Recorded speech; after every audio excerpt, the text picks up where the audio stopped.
Theresienfeld, and also to Berlin. And Wiebke is writing, the March of Life is on the 27th of April, not May. You're right. See you then. Looking east from Jerusalem, you can see the 7-meter high wall that Israel has built to replace the Palestinian territories. These territories include the West Bank.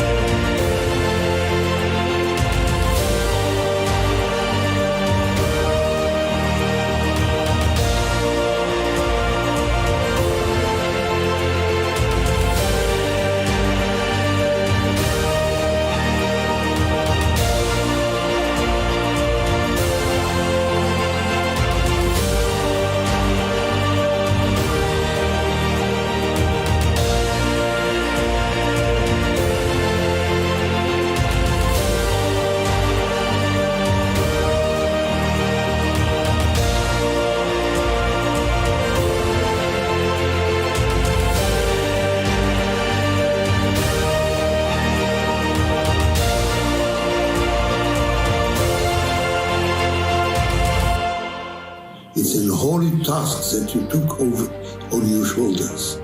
That's why we encourage you and we admire your activity.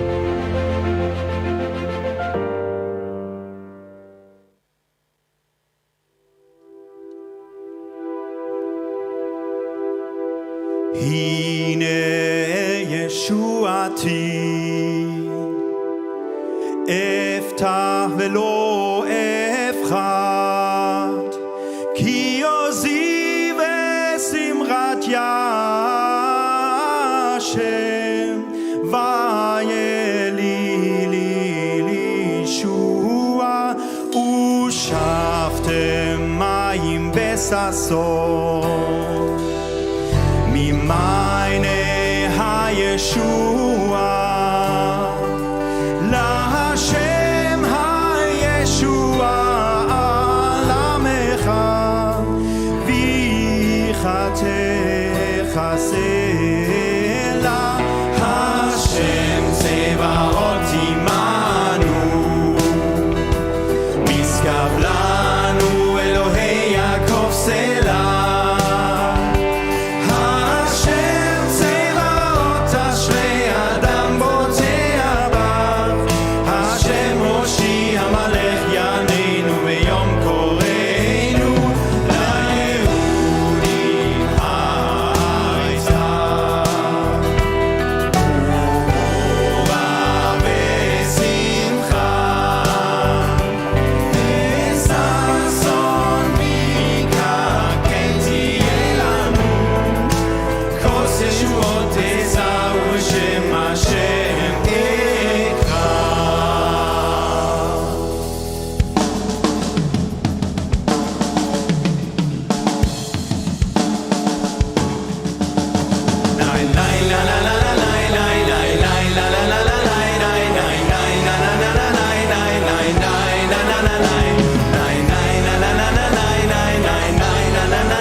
So a big warm welcome here for the Night to Honor Israel within the framework of the 7th International March of Life Conference here in Tübingen.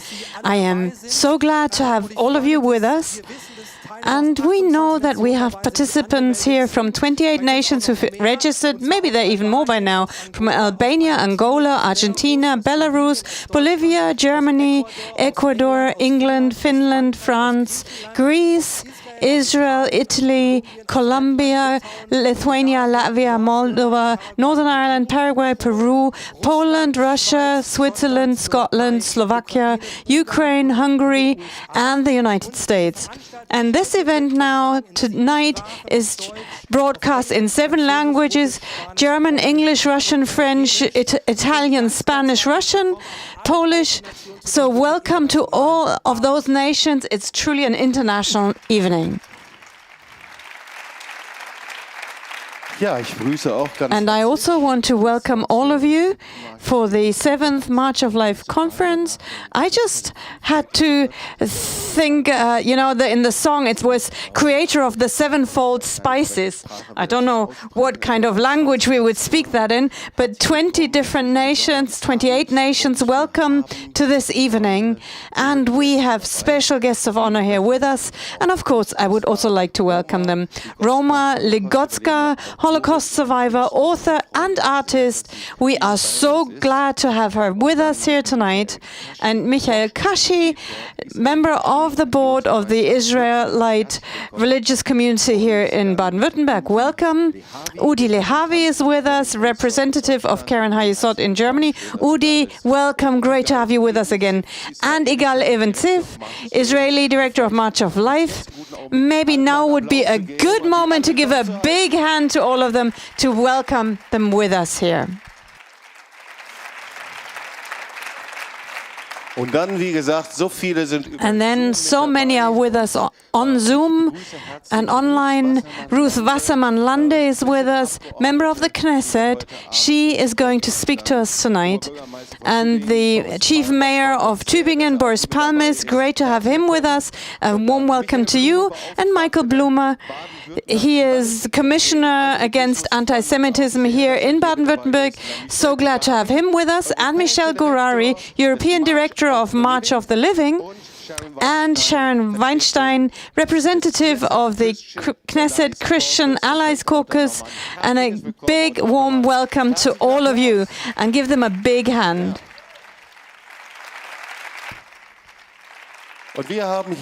And for all of us, we have the March of Life conference here. We had 15 directors from the nations here in Tübingen, some more via Zoom online. And what do we want to do? We want to refocus at this time, especially at the time of the pandemic, a time when anti-Semitism is exploding once again, and we need to find our personal answers. And we're trying to give these answers here. And of course, we want to see the streets filled again with a statement against anti-Semitism and hatred of Jews, and we want to raise our voices and show that we stand by the side of Israel. And that has so many different aspects. We want to talk about it. A big warm welcome to all of you.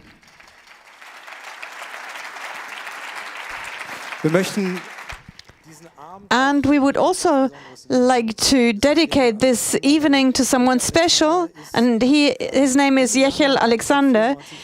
He passed away at the end of January, aged 94, and for many years he was a close friend to the March of Life movement.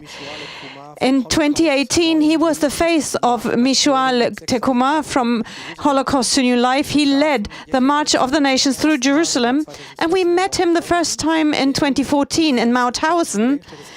And that memorial is closely connected to his personal story, because in 1944, when the ghetto of Łódź was liquidated, he was deported and had to survive several concentration camps in Auschwitz. And the prisoners were sent on death marches from Auschwitz to Gliwice, and from there they were taken to Mauthausen. And Yael had to go on another death march from Mauthausen to Gunskirchen, and later, after his liberation, he went to Israel and joined the Palmach, and he was involved in saving Jerusalem via the Burma Road. And Yael Alexander had 4 children, 10 grandchildren, and 14 great-grandchildren, and we'll never forget him, together with his whole family, standing on the stage of the March of the Nations 2018, and he passed on the torch of remembrance to the next generation. And Yael used to say, I was on 2 death marches, but I've been to 5 marches of life. We'll miss him very much. And we would like to light a candle in memory of him and dedicate this event to his memory.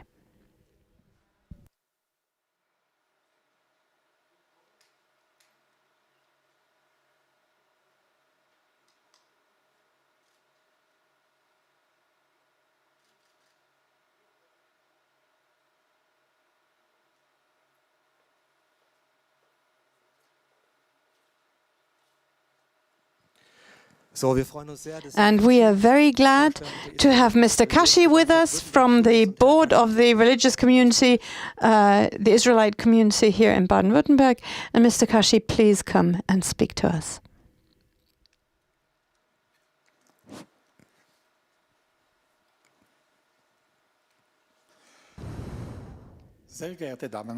Ladies and gentlemen, when the State of Israel was founded in May 1948, the new country, the new state, had a huge problem. First of all, the neighboring countries of the new state and the Arab population of the new state did not want to recognize or accept the new state, and they attacked the new country. This brand new country, without an army, without weapons, without money, needed to defend itself. And of course, it cost many, many lives to this new state. And at the same time, hundreds of thousands of immigrants came to Israel. First of all, from Europe, they were survivors of the Shoah, spiritually and physically sick people who had been through a very, very difficult time. And in addition to that, there were Jews who came from Arab countries, Muslim countries. Some of them had been expelled, others had fled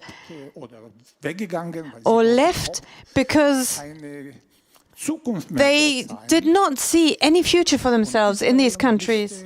And now Israel needed to cope with this additional burden and needed to find a way to deal with it. It was a very, very difficult time for the State of Israel, and I know that because 1 month after the State of Israel was founded, I was born in June of 1948, and I remember that my childhood was very much marked, almost traumatized by all of these things that happened at that time.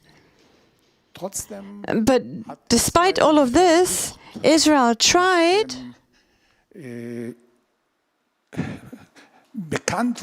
after it became known what happened in Europe here and that Jewish life had been destroyed here, they tried to somehow work through this. And at that time, they built the Holocaust Museum of Yad Vashem to do research, to find out what truly happened. And then they tried to use methods and ways to prevent something like this from ever happening again. And then also it was important to give a place of remembrance and mourning for the people who were killed in Europe at that time, to give them a memorial and a name, because it was well known that the Nazis had murdered the people, and they had just killed them as a number, without name.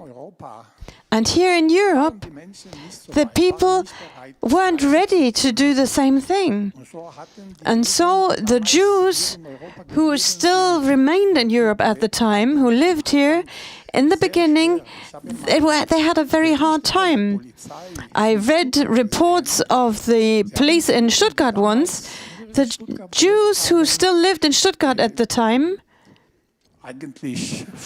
who actually had come to Württemberg, well, they had actually been deported from Eastern Europe to Württemberg to work as forced laborers here in the war industry. The police called them foreign individuals. Now, that wasn't a nice time, it wasn't an easy time for Jews in Germany, in Europe. But then, all of a sudden, many people came who said, we don't want to allow this. We will not allow that these people who were killed at the time, who were murdered, we'll not allow them to be forgotten. And the fact that these people who survived do so poorly, we want them to be integrated. We want them to have a future again in Europe.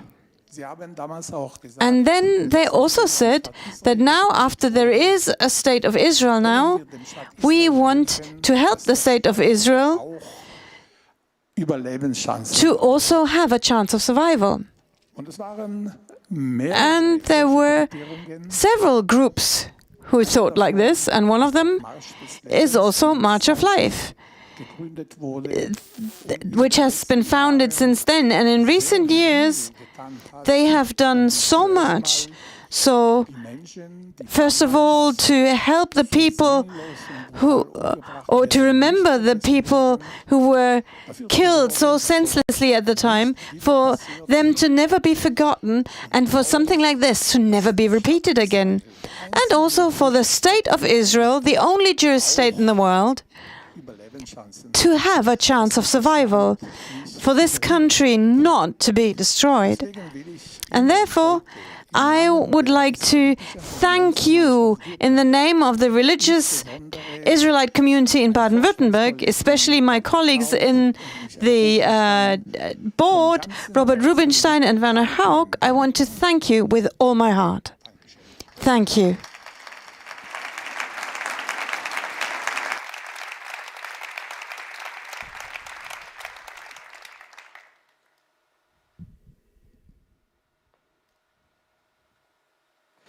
Thank you so much, Mr. Kashi, for these words. And to us, it is something really special to be able to cooperate with the Israelite religious community here in Württemberg, especially with the community in Reutlingen. We keep doing things together. Most recently it was Hanukkah, but we were also in Stuttgart on the street with March of Life, and I believe this is going to continue in future as well. And before we continue in our program, let me say something about the March of Life, because we began here in the area in 2007, walking on the routes of the death marches, because Tübingen had been surrounded by 8 concentration camps of the desert operation, and there was a death march from there to Dachau near Munich, and we had a march along those routes of the death march, and that's why we are calling it March of Life. And back then we walked from Bissingen to Dachau, 320 kilometers with many events, and we had survivors with us and descendants of survivors. And this began a movement that spread to many different nations, and by now we had marches of life in more than 400 places in 25 nations, different cultural backgrounds, different settings, but with the same goal, remembering, and as you mentioned it, what's so important to us, to carry on the remembrance to the next generation, to reconcile in a sense that we have true encounters between people of different cultures, Christians and Jews, encounters between people from the nations and Israel, real and true friendships that have been brought forth in so many ways, and making a public statement against anti-Semitism and for the state of Israel. and to do this continually. And last year alone, we were able to have marches in 107 places, despite the pandemic, on or around the time of Yom HaShoah, the Israeli Holocaust Remembrance Day, and we'll hear more about that later on. But now it's a great joy for me to be able to welcome Boris Palmer, Mayor of the city of Tübingen, here on Zoom. So, Mr. Mayor, big welcome to you. Well, a wonderful good evening to you.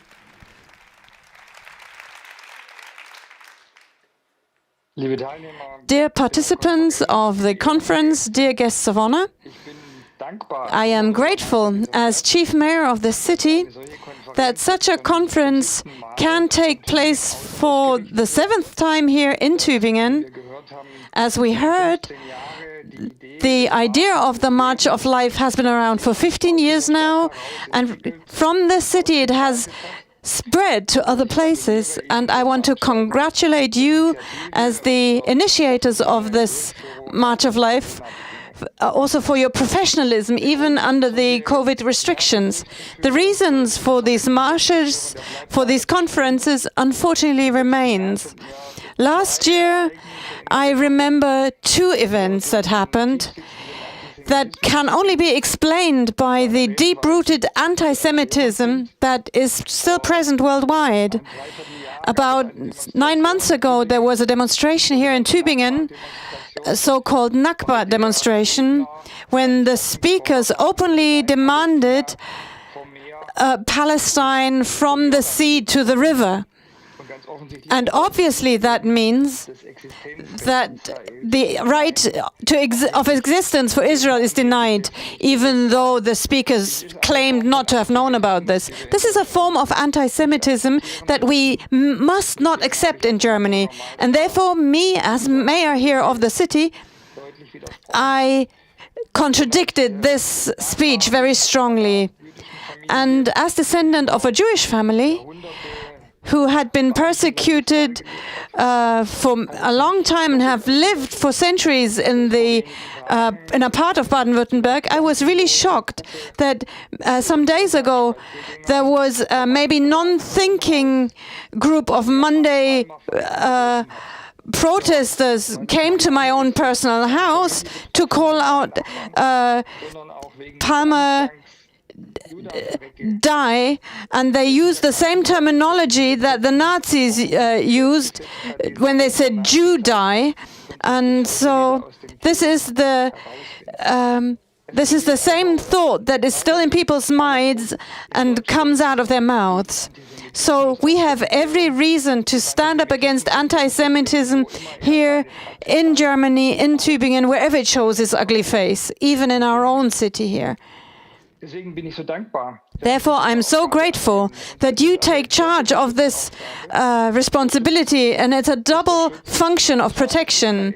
The one is the protection of the State of Israel and the Jews of further injustice, further persecution.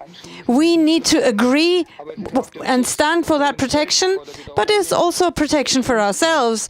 Protection from repeating the most terrible errors that have been committed and have been suffered in humanity. And when I hear March of Life, I have to remember my late friend Moshe Lange, who survived 5 death marches. And whenever I visited him and his wife Felicia Lange, he told me about these death marches. And it is incredible to see that people who had to suffer something like this were able to return to life, to forgive, to be able to live in Germany. I always admired that. But I also know that this is only possible if people take a stand against anti-Semitism in Germany and Israel. And you do that. And I want to thank you with all my heart for your activities. I wish the conference all the best for that reason and much success.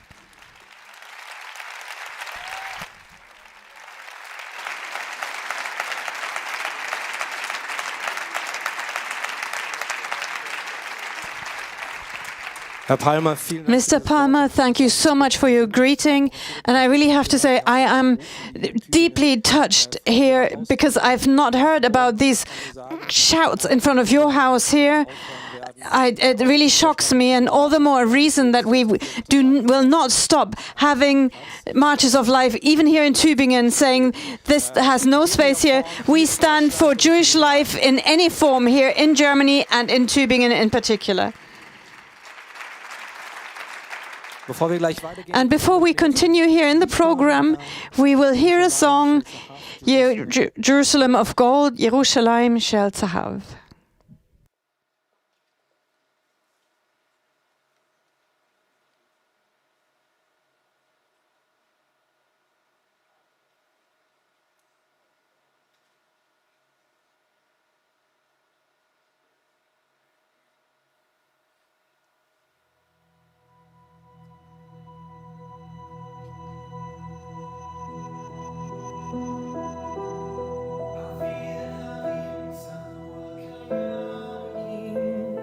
ואירח אורני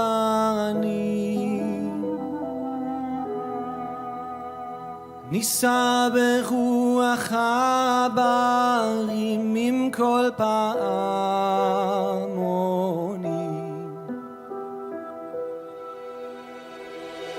ובתרדמת אילן ואבן שבויה בחלומה העיר אשר בדד יושבת ובליבה חומה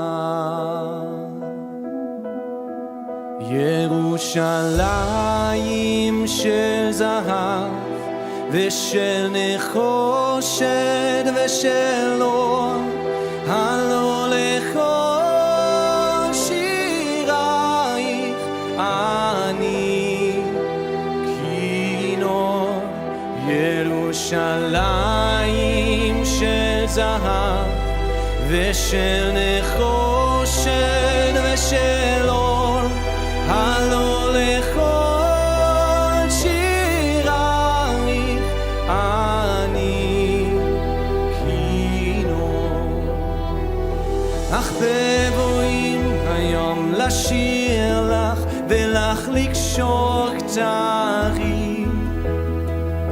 קטונתי מצעיר בנייך ומאחרון המשוררים כי שמך צורף את השפתיים כי נשיקת זרה אם אשכחך ירושלים אשר כולה זרה ירושלים של זהב ושל נחושת ושל אור הלא לכל שירייך אני כינור ירושלים של זהב ושל נחושת ושל אור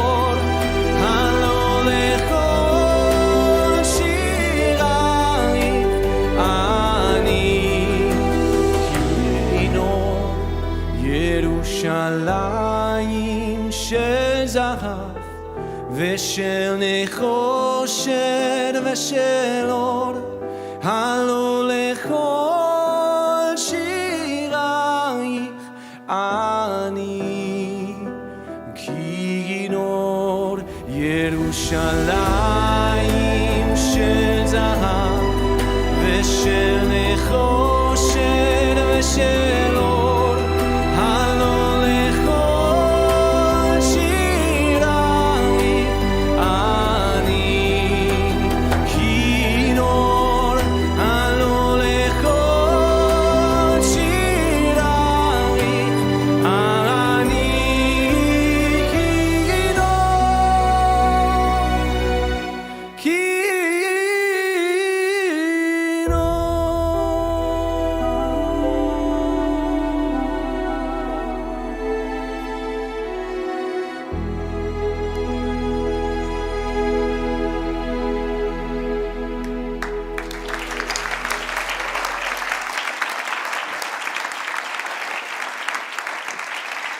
Ja, das war Markus Kalb aus Tübingen.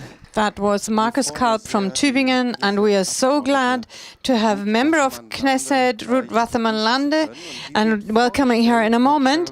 And Sharon Weinstein from the Christian Allies Caucus will present her. And Sharon, great to see you. Please, would you introduce Ruth Wasserman? Sure. Thank you, Jobst. It would be my pleasure. I have to catch my breath for a moment because listening to Jerusalem of Gold being broadcast from Germany is just a very emotional experience for me, knowing that my grandfather was in Germany rescuing the remnants of the Jewish community of the Torah scrolls, of the Jewish lives that were lost and that suffered. In contrast to what's happening today is just incredibly emotional and meaningful to me. So I thank you very much for this opportunity. As you know, it's our goal at the Knesset Christian Allies Caucus to connect Christian communities, organizations, and individuals to the Knesset. And so we're always happy to get involved in March for Life activities. But now that I myself had a chance to see the marches in Geneva, where we stood right outside the United Nations, and in Germany and in Poland, together with MKs whose grandparents were persecuted in those very communities in the 1940s, I can personally attest to the importance of what your organization is doing. Of course, I saw the important diplomatic side of the event, how important it was to have Israeli political representatives there at the marches, to express support for what you were doing, to speak with the local political leaders and individuals who want to create a new relationship with the Jewish people. But on a personal level, I saw how meaningful it was for the MKs to march in these public squares with massive crowds behind them, with the large Israeli flags waving in the air, for them to know that their families were chased out of these communities, but now they were being invited and celebrated as a political representative of the state of Israel, gave them so much hope. It showed us that even during these times of rising anti-Semitism, we have true friends on our side. And so we look forward to a time that we can once again travel all over the world to be with you, sharing in your pro-Israel efforts. Tonight, we're still happy to be joining with you virtually. We're honored to have with us a new member of the Knesset Christian Allies Caucus here with us tonight, member of Knesset Ruth Wasserman Landy from the Blue and White Party. The truth is that before we even had a chance to suggest her name as a speaker for tonight's event, which was our plan, her name was already known in Germany and people were asking to hear from her. She has an incredible and diverse history. Prior to becoming an MK, she served for over a decade as a diplomat in Israel's Ministry of Foreign Affairs, which included time leading the Israeli embassy in Cairo. She was also Foreign Affairs Advisor to President Shimon Peres. Most recently, she led the Israeli Federation of Local Governments, which included working with Israeli mayors throughout the country. As a former resident of Lod, she's very active in strengthening mixed Jewish-Arab cities. It is a true honor for us that she took time out of her busy schedule and weekend to join us here tonight. We thank her for representing Israel and representing the Knesset Christian Allies tonight. Thank you very much, Ms. Wasserman Landy. Thank you so much.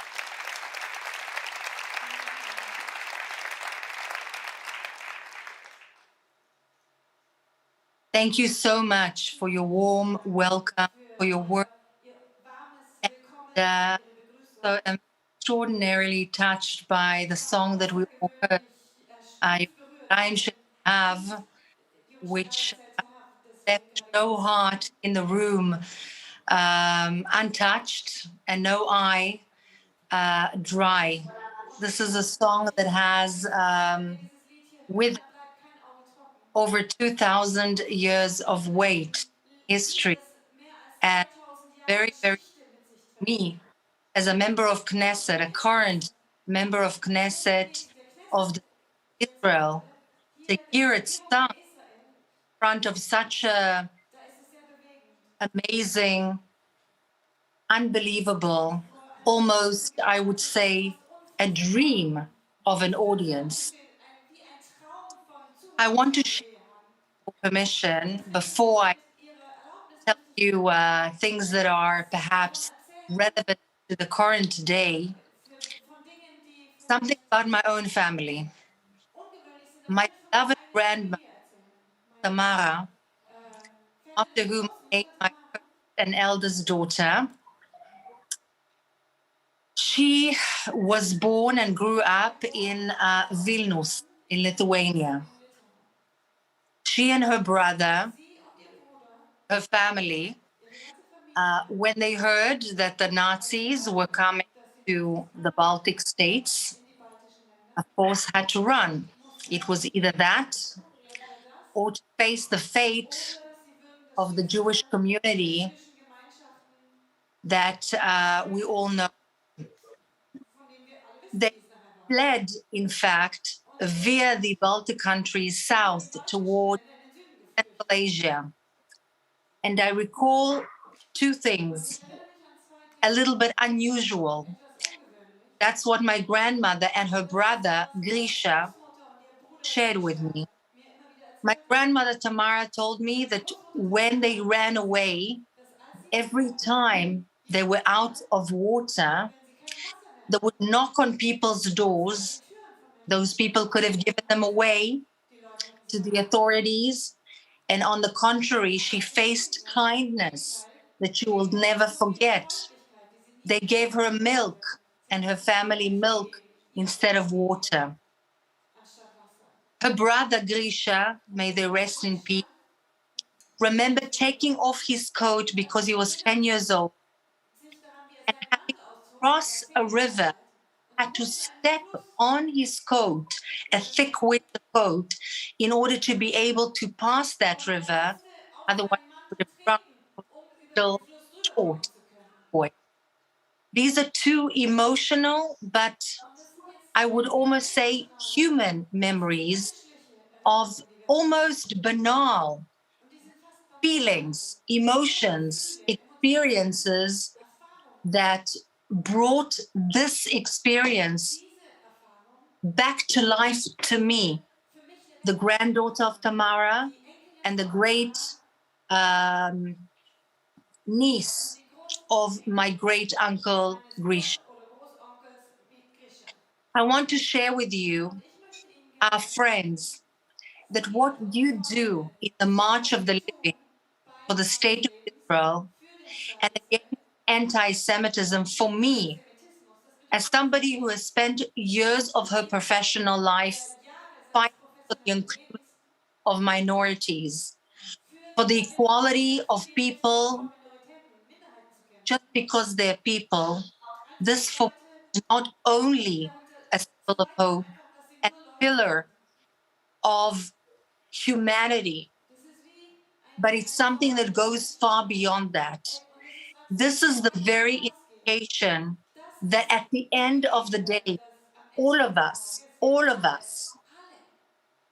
some better, some worse, but all of us at the end of the day are the children of Abraham and the children of the same one God. And I think that this is what has made me follow the path that I am following, being a member of the Internal Security Committee in the Knesset, making sure that Israel remains secure from within. I'm also a member of the Foreign Policy and Security Committee as well, making sure that the state of Israel is secure from the outside.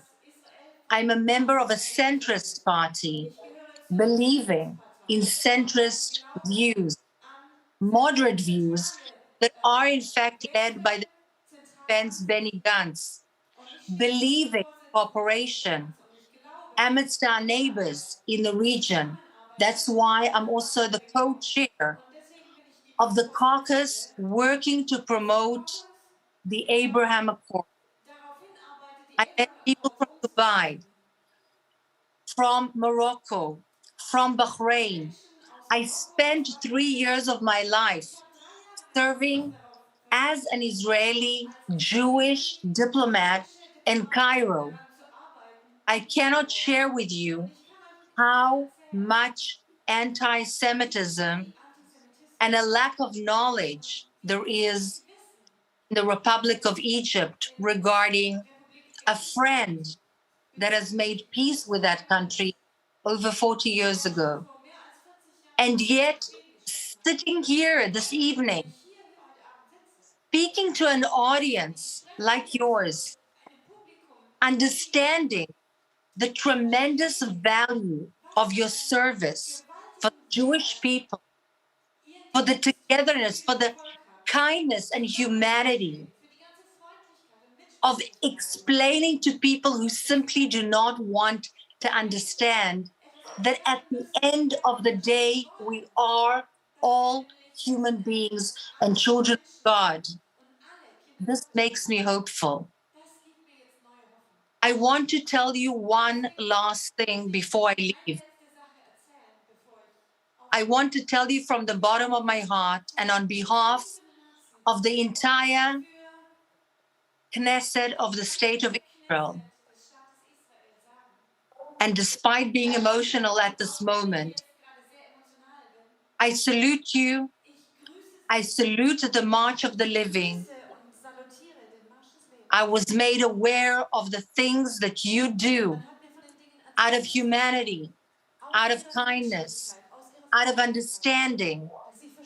And I salute you in the name of the entire Knesset for the continuation of us understanding one another, for the continuation of the stability and the security of the State of Israel and of humanity at the end of the day, which is so important to all of us. Thank you very much. Wow. Vielen Dank. Thank you so much, Ruth Wasserman Landy. I am deeply moved by your greeting, your words. It moved us and touched us. And to us, it is a charge to continue. We cannot stop. And at the same time, we can't organize it when it's about raising our voices against anti-Semitism. But we can only do that with our hearts, by allowing history to touch us, by allowing family stories to touch us, hearing from one another. And at the same time, it must call us to our feet to say, here as descendants whose fathers and grandfathers were responsible for the Holocaust, the Second World War, we can't help it but get moving and take the responsibility. And this is what we want to tell you. And we are so grateful to be connected to you. Thank you so, so much. Give her a big, big hand, please. Thank you. So it's a great joy for me to announce the next speaker, Dr. Michael Blume. He's commissioner of the government in Baden-Württemberg against anti-Semitism. And even though other voices might claim other things, and we really agree with Michael Kashi and the members of the Israelite religious community, and we are so grateful for your clear statement to Israel against anti-Semitism, and it's over to you now. Thank you so much, dear Mr. Reuss, dear Mr. Bittner. I really have fond memories of our last meeting, and I was very deeply impressed that we were able to speak about critical points. And so I said, yes, I want to join you for the March of Life in future, together with the Jewish community, with our friends from Israel. We've just heard the member of Knesset, Mrs. Wasserman Landy. It is something really special that this can be rooted here in Baden-Württemberg. And so many of you actually got moving and you changed on the way. You allowed the situation to touch us and to change us. Michael, Kashi and myself, we were able to welcome Inge Auerbacher after she spoke in Berlin in the parliament, and there was a dinner afterwards in the representation of Baden-Württemberg in Berlin. And for Michael, Kashi and myself, it was a moving experience. He didn't mention it just now, but he also fought as a soldier at the decisive moment, and he helped the state of Israel to survive and for Jewish life not to be destroyed against. So, Michael, I want to take this opportunity to thank you for your service in Israel, in Germany, also as member of the board of the Jewish community in Württemberg. We are so glad to have you among us and that you are with us on the March of Life together into our future.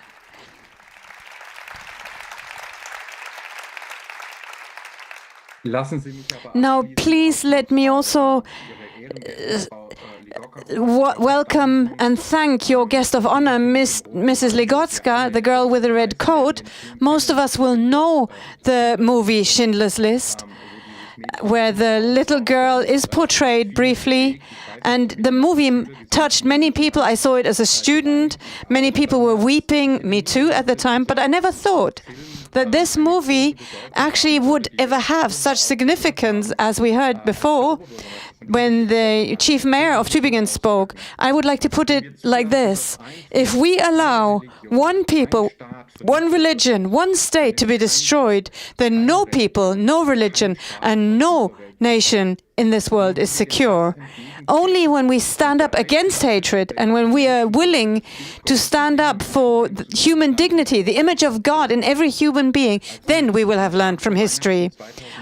On the day before Christmas 2015, Prime Minister Winfried Kretschmann asked me whether I'd be willing to pick up 1,000 Jewish men and women from northern Iraq with a team. I looked out of my window and I saw a Christmas tree.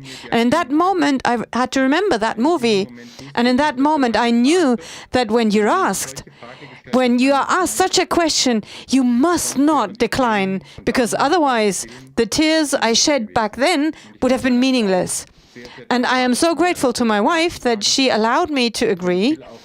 And also, I want to tell you that here in Baden-Württemberg, I only had to ask 14 people to find 12 volunteers who were willing to risk their lives to save other people.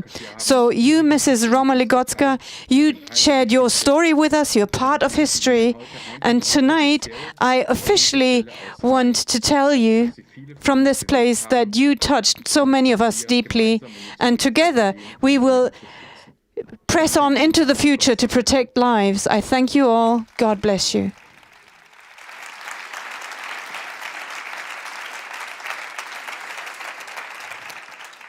Thank you so much, Dr. Blume.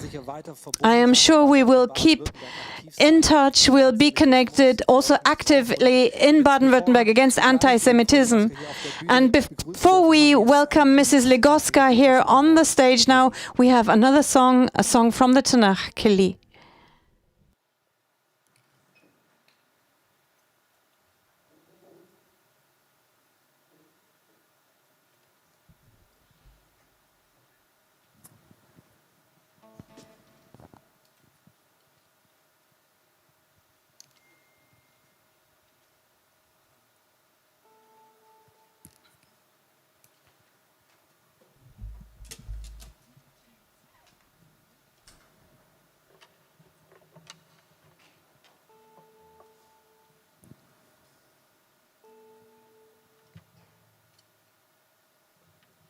Dieses Lied ist ein sehr besonderes Lied, weil es Verse aus dem Psalm 22 sind.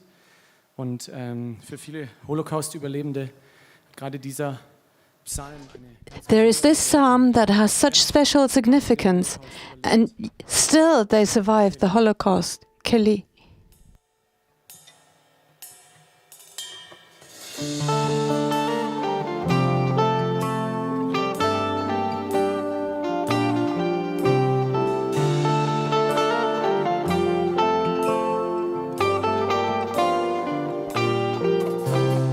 מסתכל אני על העולם, יש הרבה דאגה, איפה הגלוהם? גם הדמעות מן העיניים שפרות לי את הלב, כמו גשם משמיים. אני קורא יומם ולילה, מחפש את ידך, מחפש למצוא תשובה. אנא השם עלה הצפני ותצילני, אבא אנחנו בסערה. כלי, או כלי, למה עזבתני? רחוק משועתי, דברי שאגתי. כלי, או כלי, למה עזבתני? רחוק משועתי, דברי שאגתי.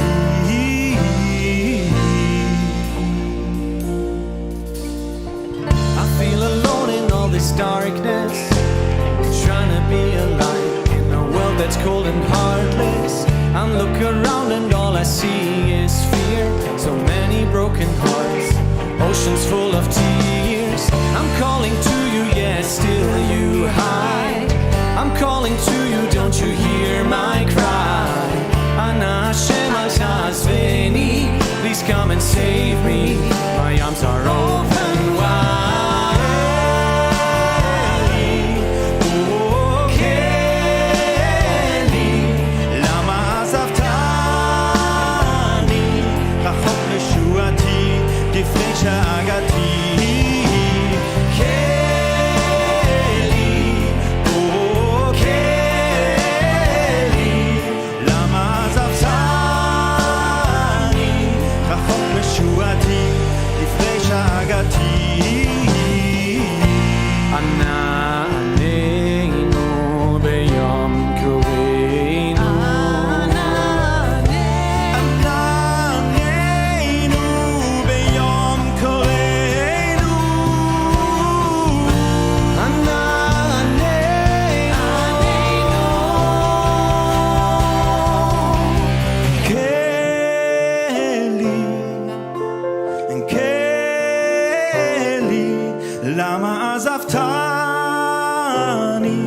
רחוק משועתי, דברי שאגתי. קלי, או קלי, למה עזבתני? רחוק משועתי, דברי שאגתי.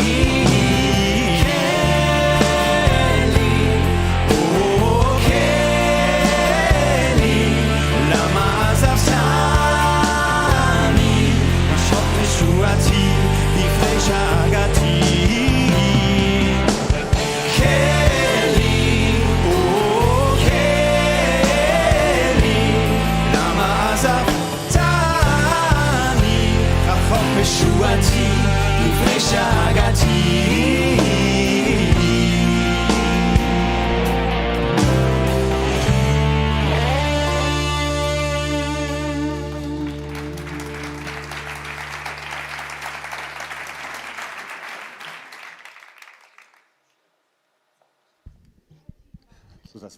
So this was the band Beersheba. Thank you very much.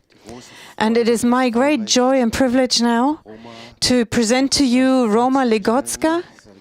It's a great honor that you are here with us. She is a Holocaust survivor, artist, best-selling author.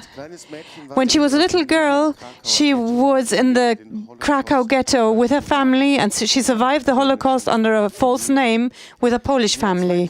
In the year 2000, her best-selling novel was published, The Girl in the Red Coat, translated into 25 different languages and has been read by millions of people. And this book shares her story. In 2021, Roma Ligocka was honored for her life work and her contribution to reconciliation by the German government. And please all rise with me to welcome her and to honor her. Mrs. Roma Legotska, welcome. We are so glad to have you with us. It's a great privilege, a great honor. A very warm welcome to you. And let me ask you to join me on the stage.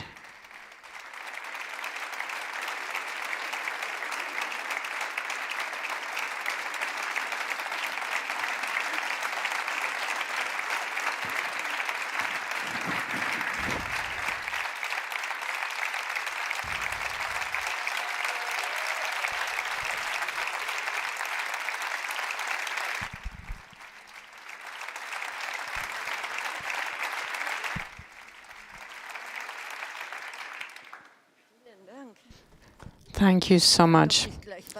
It's impossible. I need to cry now.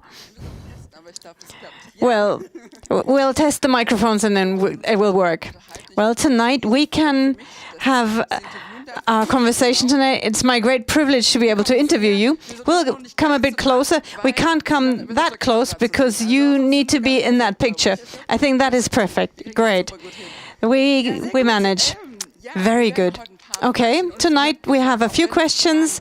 And also, if you have questions, write them down and you can ask them later. You can ask her more questions than I'm asking. So I hope I get through all of my questions. I've got so many, but I might ask the rest later.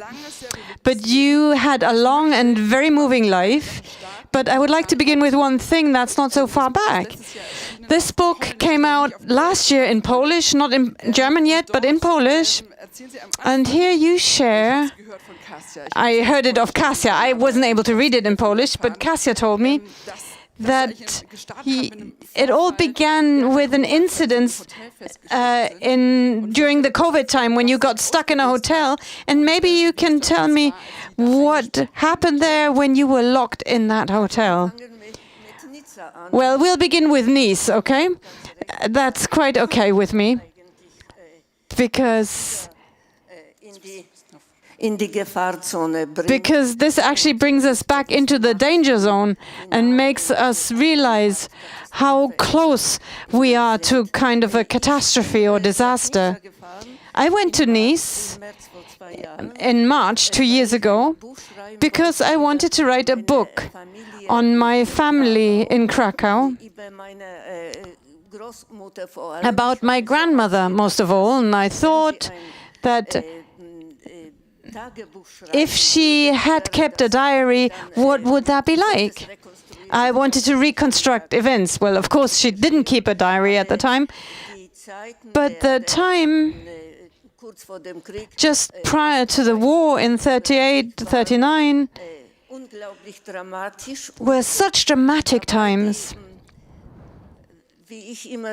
And as I usually say, the only innocent time before the war came, because all of us as humans, we lost our innocence in the sense that we thought, well, my grandmother and grandfather and the whole family, they thought, because they are good citizens, they're good people, because they didn't do any harm to anyone, nothing can happen to them. And they were afraid of the war, but they could not imagine that they would be torn out of their homes, that they'd be taken to a camp, and that they would be killed in gas chambers. And they thought, my grandmother always said to her children and her husband, we didn't do anything to anyone, so it won't happen to us. War will come and it will go again, and everything will be back to normal. But that wasn't the case. And in order to reconstruct that, I went to Nice briefly, because my grandparents, just 1 year prior to the war, before I was born, they took a brief trip to Nice. My grandmother had never been abroad, and for their 30th anniversary they wanted to go on a nice trip. And in order to reconstruct that, I went to Nice. I rented an apartment, beautiful, with a view of the Promenade des Anglais, as is fitting. And a little Jewish girl has to have stayed there, because the whole world has been there as well. And so I enjoyed that for a few days. And then there was the 13th of March, and all of a sudden, businesses were closed, shops were closed. And I knew, well, actually, I can't leave the house now. I can't leave my apartment. I don't know anyone there. And if I die now, I'll die without a name, without an address, somewhere in a hospital in France.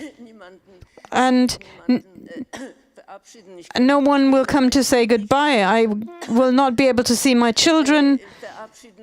I'll not be able to say goodbye to anyone. It will be a terrible death, I thought. And at that time, I wrote to friends of mine, because I received lots of text messages, questions how I am, whether I'm still alive. And I said, you know, it is a big difference. Now we are, all of us, we are the girl in the red coat now. It's no longer just my fate, but all of us. Now we all learn what it means that death is all around us. and some will survive and the others won't. And at that time,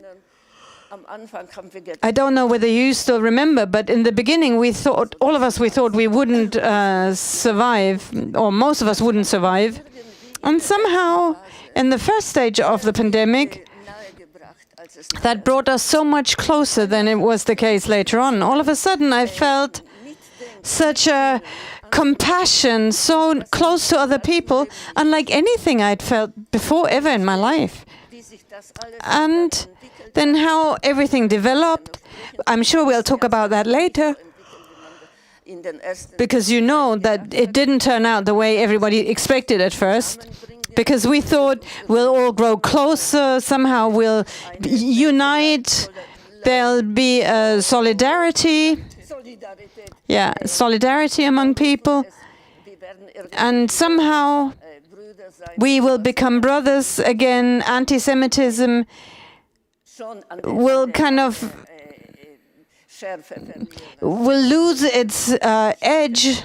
Well, we didn't expect it to go away, but humanity was supposed to learn that in the face of death, anti-Semitism is just so unnecessary and absurd. But it did not turn out that way. And so we are now left quite destitute. Friendship is forgotten, and we find ourselves really lonely. As you mentioned just now, your grandmother was with you in the ghetto. And maybe just about, for information, she's from Krakow. Both of her parents were born in Krakow. And before 1939, the largest population of all of Europe was living in Poland. 3.9 million Jews lived in Poland, and Krakow alone had a Jewish population of 60,000. And all of the voivodeship had, again, almost 250,000 Jews living there. So a very active Jewish life there, and your family was right in the midst of it all. Maybe you can briefly say something about your family that had lived in Krakow for quite some time. Well, I don't know how much you know, but Krakow, for centuries, had been a cultural refuge for Jews. There were Jewish schools, Jewish institutions, Jewish philosophers. People from all over the world came to Krakow to visit the places of culture there. So this didn't just come forth briefly before the war, but for centuries, life and culture was flourishing there. And many very, very important philosophers and authors and people of culture came from there. It was a very beautiful Jewish life there. Of course, not all of them. There also was some poverty. But they lived a comparatively good life. There was no animosity between Polish and Jewish citizens. My family, my ancestors, simply saw themselves as citizens of Krakow, nothing else. And then war came. All of a sudden, everything changed. This one grandmother, I've got two, and the other one spent some time with us in the ghetto. She took care of me, and she sewed that red coat for me. And the other grandmother, the one in the book, I only saw her one day in my life. She came for my second birthday. I was 2 years old in the ghetto of Krakow, and my grandfather and grandmother came, and she had crocheted a little dress. I saw it only once, and they said they needed to go on a trip to the rural area. The older people were sent away, and they thought, oh well, we'll go and come back again. And they really thought that. And the youngest daughter, so my aunt, the youngest daughter, of my grandmother was 16 years old, and she was able to remain with us in the ghetto. She was very pretty, which meant she was blonde and had blue eyes. That was what good-looking was meant. And she didn't look Jewish. And she didn't want to go to Belzec with her parents, to the gas chambers, actually. And that's where they remained, and they did not return. And so my grandmother, I only saw her in all of my life, and also my grandfather. And that's where I dedicated the book to them, that told about life in Krakow, about the war, how peaceful and good everything looked, and it was innocent, and until the pandemic of that time came over us. And then the entire Jewish population of Krakow had to relocate to the ghetto. It became more and more crowded. It was totally overcrowded. And so when I read the book, The Girl in the Red Coat, you were a little girl, and I admired how far you can remember back, 2 years, 3 years old. It was an amazing time. You were born in 1938 in November, when the synagogues were burning in Germany, and many then even fled to Poland from Germany. And it really was a time in the ghetto of arbitrary death. Death was all around you. And many times I wondered, while I was reading this, of course I know that you're still alive, otherwise you couldn't have written it, but I thought, actually, no food, all these things, actually nobody should be able to survive that. So maybe you can share a little bit about life in the ghetto and how you survived. Well, I want to mention it only very briefly. I don't want to go into too much detail here. I wrote it down in my book. You can read it if you want to. I think we should rather speak about how we can live today and what we do about it today, what it means to us today. But just briefly, of course, I only describe. I think the success of the book was a bit of a result of the fact that I wrote from the perspective of a little girl.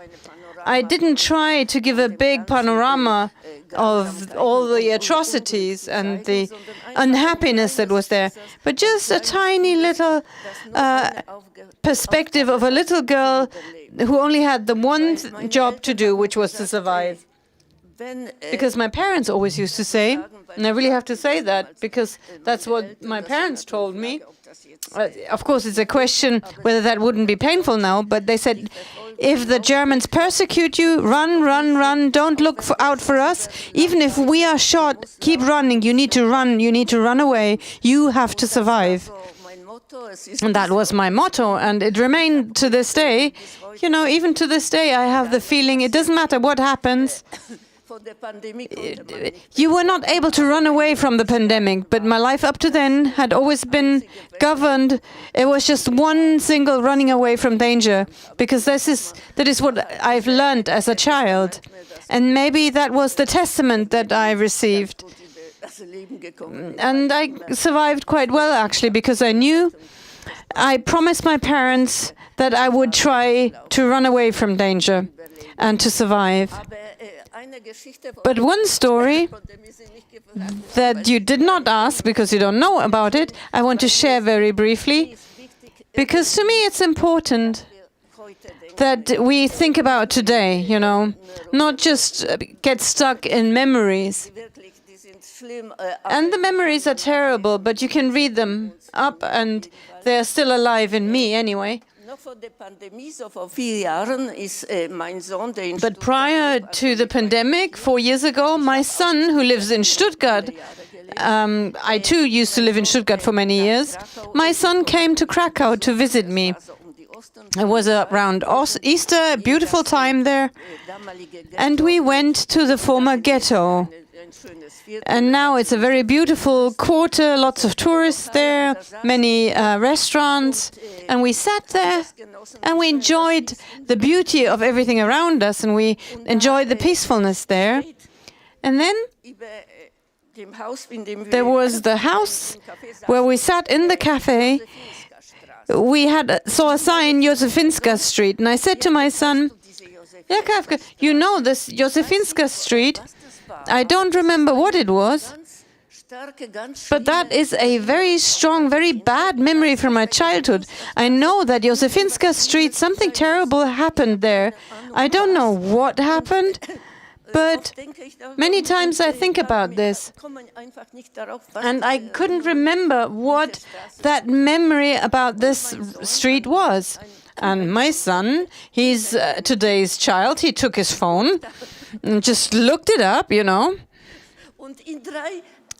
And within 3 minutes he said, of course, there used to be a Jewish orphanage where all the children were shot. And I said, oh, for years I was wondering, you know, what happened in Józefinska Street, and he found out within 3 minutes. And then I was able to remember that my parents always said, when they come to get us, when they kill us, you need to go to Józefinska Street to the orphanage. Well, very good that I didn't do that, because otherwise I couldn't be sitting here tonight. So that's the story of the ghetto of Krakow. So the ghetto was liquidated in March 1943. There were several actions where the Jews were deported to Belzec and Auschwitz. And at that time, you and your mother were hidden until the camp was cleared. And the following days, you wandered through the street of Krakow to find somewhere to hide. And in Krakow, only 15% of the population survived, and many of them only with the help of Polish families who took them in. And then for 2 years, until the end of the war, you survived with a Polish family. It was like a borrowed childhood there. I don't know how many times you were thrown out and returned, but still it was a time you were saved, but you were never secure. Well, maybe it's a story that can tell us a lot about the nature of mankind. But one thing after the other, because I haven't told you yet concerning Jewish culture in Krakow, that in Krakow, just prior to the war, we had a community of about 60,000 people. About a quarter of the inhabitants of Krakow were Jewish. Today, there are about 100 people in the Jewish community of Krakow. 100. So these are the dimensions today. So when the ghetto of Krakow was liquidated, most people actually died. Some tried to save themselves with forged papers, like my family. Somehow, at the time when the ghetto was liquidated, you had to pass like the gates that were kind of still open. You had to try and get out. And my family managed because the street workers somehow hid us and helped us to get out, outside of the walls. And what I mean when I say human nature, at the same time, basically on one day, we were first taken in by so-called Schmalzowniken. They well, these were people who actually betrayed Jews for money, and we were taken by them. And on the same day, so it turned out that my mother still had a bit of jewelry left, and therefore she was able to save her life by giving them the gold she had, and they let us go. And that was a miracle that I owe my life to. And then they stood there in our home city, where my mother had gone to school, where she had friends, where she was a citizen of the city, all alone with her child, and she didn't know who is a friend and who is an enemy. And when we speak about anti-Semitism, we need to see that. People were really tested in their character there. Human nature was tested. The one kind of person wanted money. They wanted to deliver us to the Germans to death, but there were also others who actually opened their homes to us, who took us in, even though hiding Jews was punishable by death, and everyone was going to be shot who actually hid Jews in their homes. The entire families were going to be executed, and they knew that. And still they took us in and risked their whole families. And with all their troubles, because it was war, every day there was control, every day there were shootings on the street, but they still took us in and saved our lives. And we always have to remember that and can never forget that this is what mankind is like. And the same thing was true for the Germans back then and is still true today. This is how we are. We can be like this or like that, and it's not black and white. And we don't know. And this is what I wonder many times in the face of what is happening right now in the world, what is happening at the Polish borders. How would I behave in a situation like that?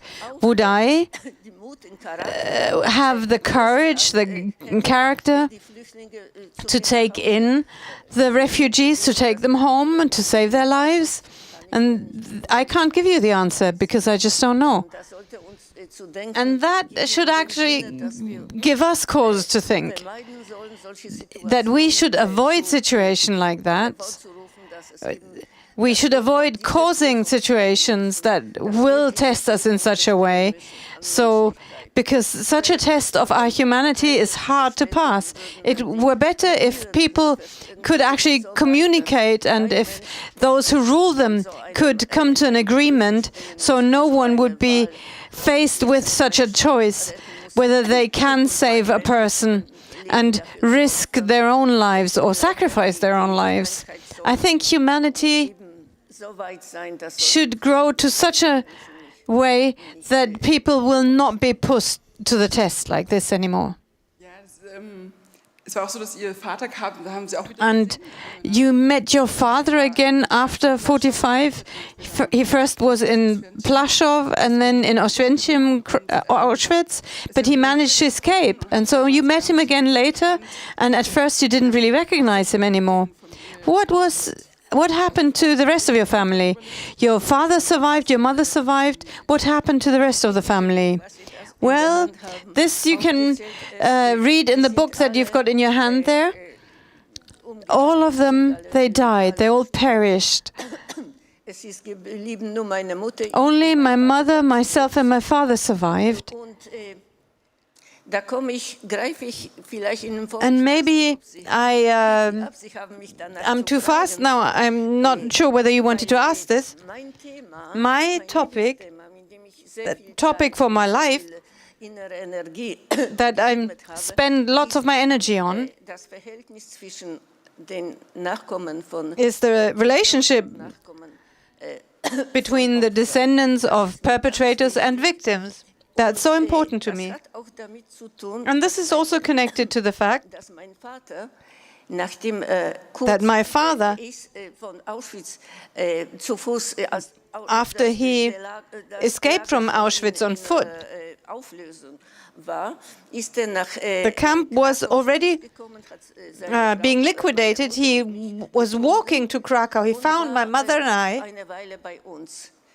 and he spent some time with us. And then they accused him of being a traitor, of being a collaborator with the Germans.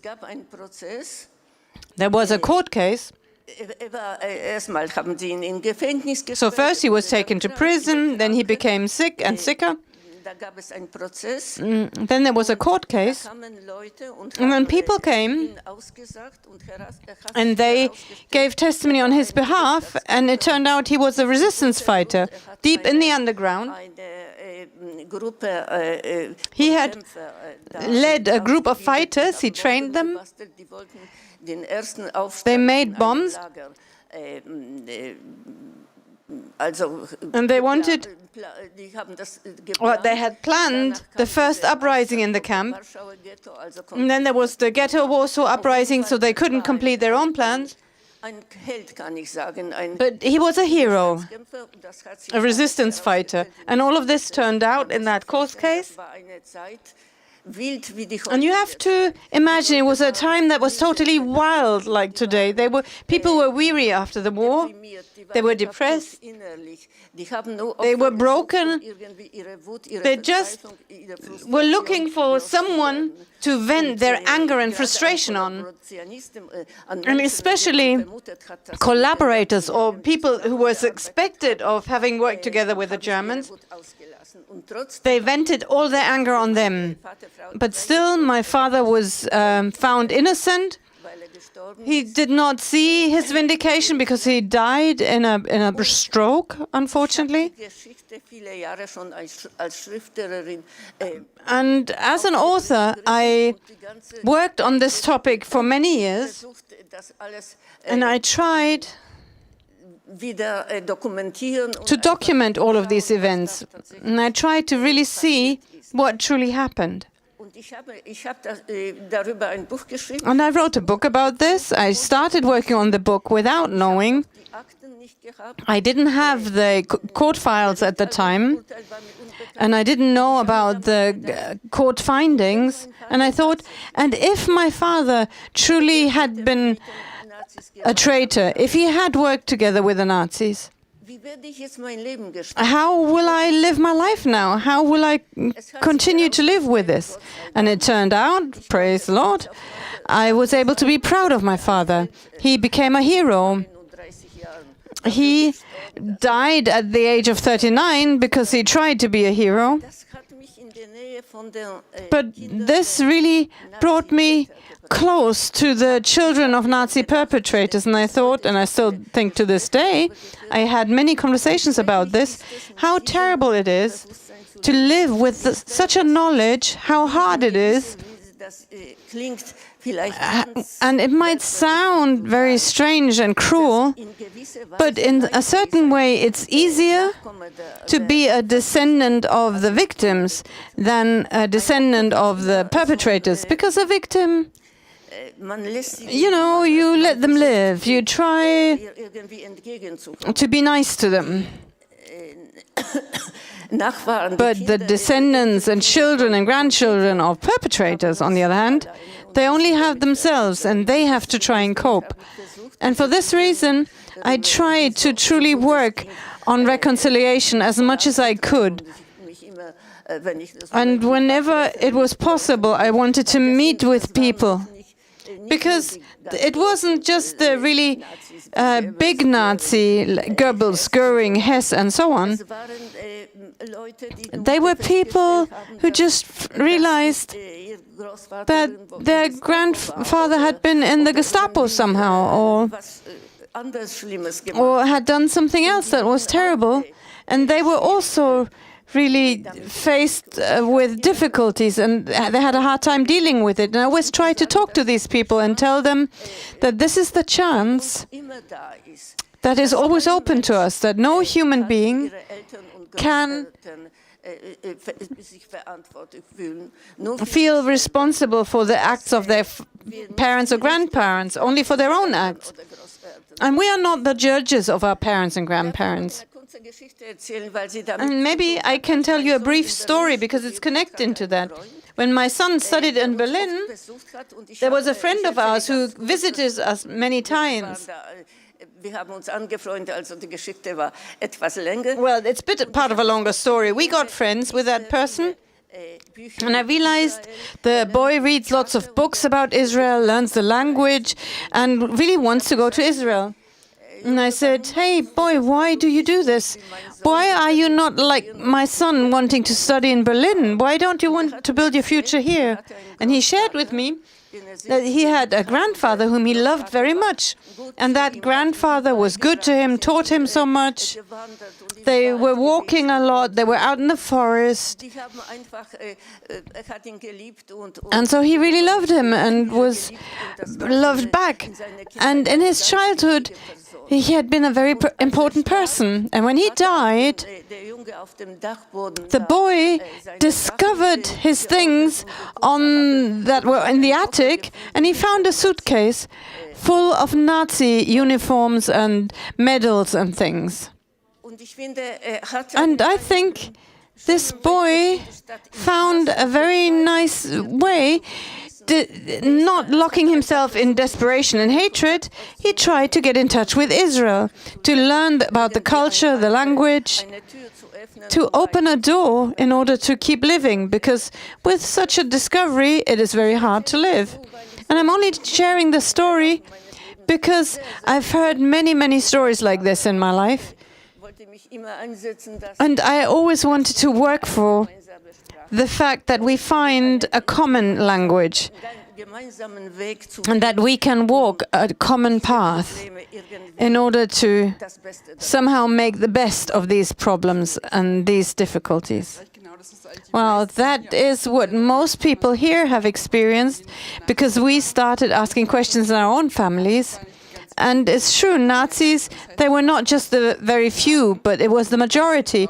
And when you start asking questions, it turns out that they were Nazis. Maybe not the chief Nazi criminals, but they were involved. Whether it was in the tax authorities to rob Jewish goods, or whether they were part of the Wehrmacht, actually. And many of us found out, yes, our family was guilty, because usually people separate between the Germans and our families. And we said, okay, the Germans are the Nazis and they're our families. And we try to be in contact. We try to work for reconciliation. That is what March of Life wants to do, and why we face our own past. And so you also mentioned that in your book. Quite early on, you went to Germany with your second husband, and you really met with Nazis, not just descendants, but people who said, oh yeah, I was a soldier in Krakow. And still you went to Germany and you wrote your story in German. Could you ever imagine writing your story in Germany, living in Germany for so long? And how was it for you living in a country in the 60s and 70s where these people were still alive?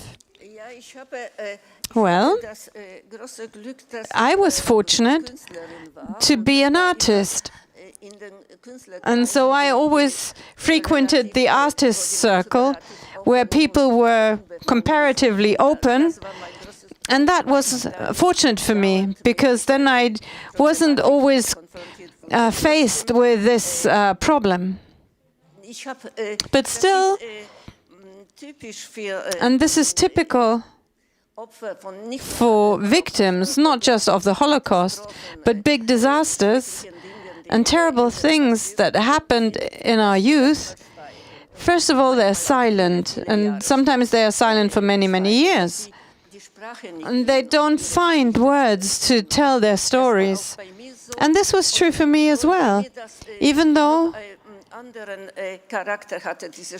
it was a bit different for me, this silence, because if I wrote about this, I wanted it to be a book that many people would read.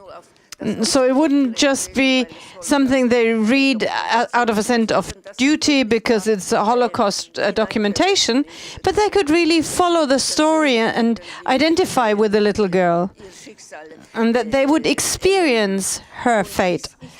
And until I found the right words for that, until I found a way to write this so people would truly read it and experience this together with me, that actually took many years. And many people, or maybe some people, not many, who recognized or saw my fate, who knew me, they said, you need to tell about this, you need to write about this.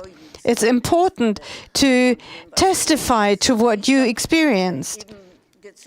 And I was kind of hesitant, and it really hurts to relive the past.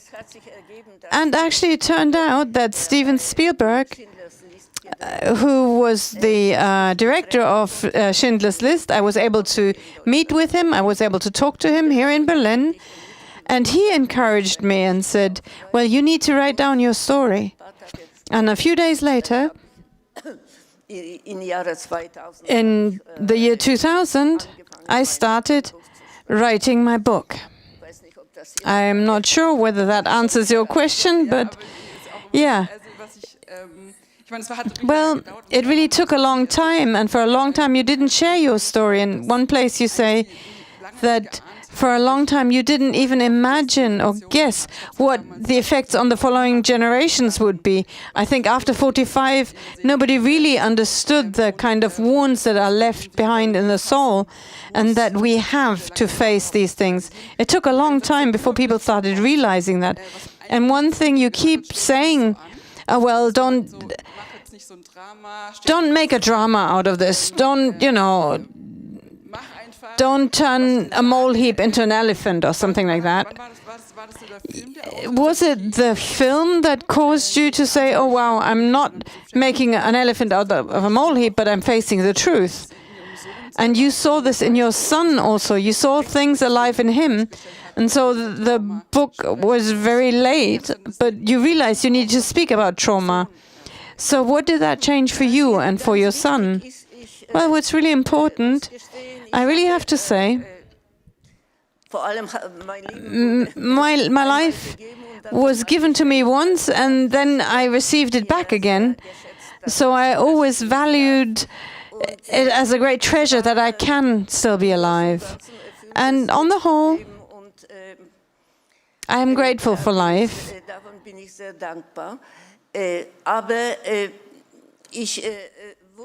But I also knew that it's very important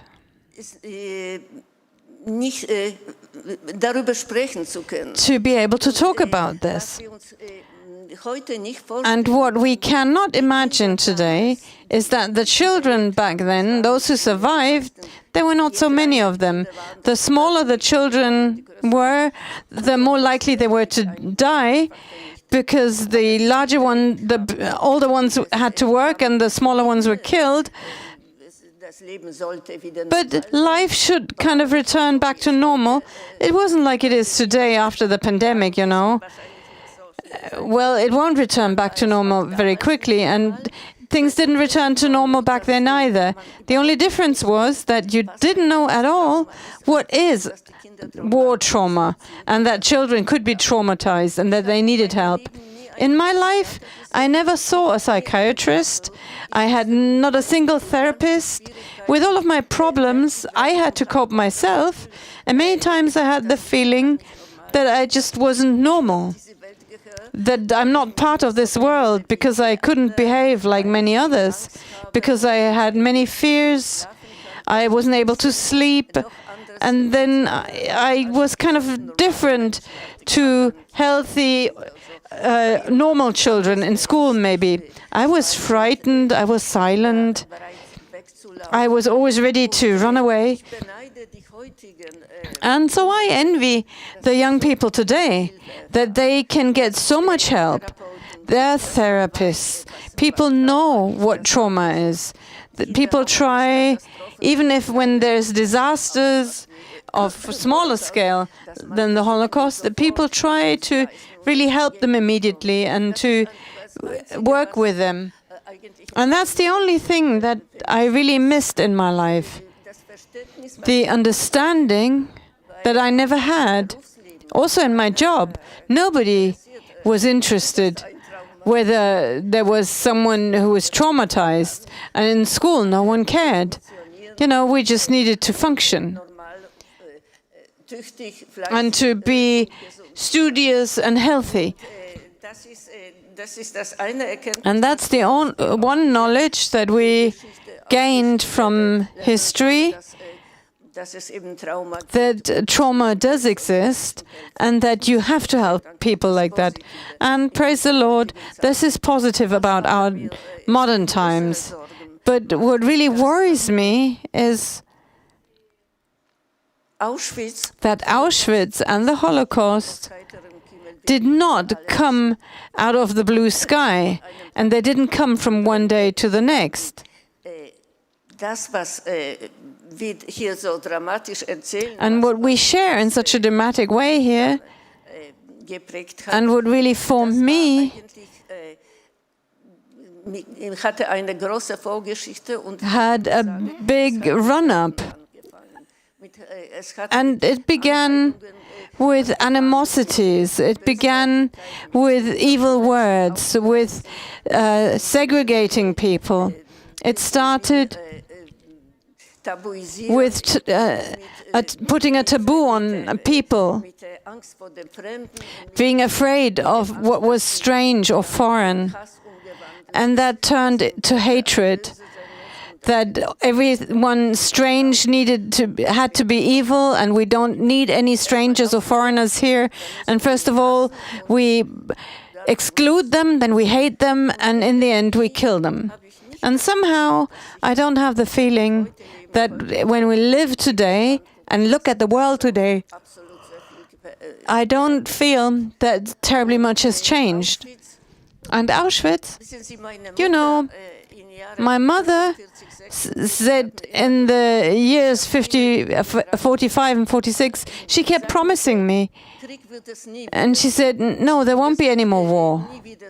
And something as bad as what happened to us will not happen again. And she said, yes, I promise you, it will not happen again. There will be never again there'll be war, never again there'll be children murdered. And now if I look at the world today, I thought, well, maybe my mother promised too much. And maybe that's not really true. Maybe we are already back to the point where we kill people with our words, people hate each other, people exclude each other.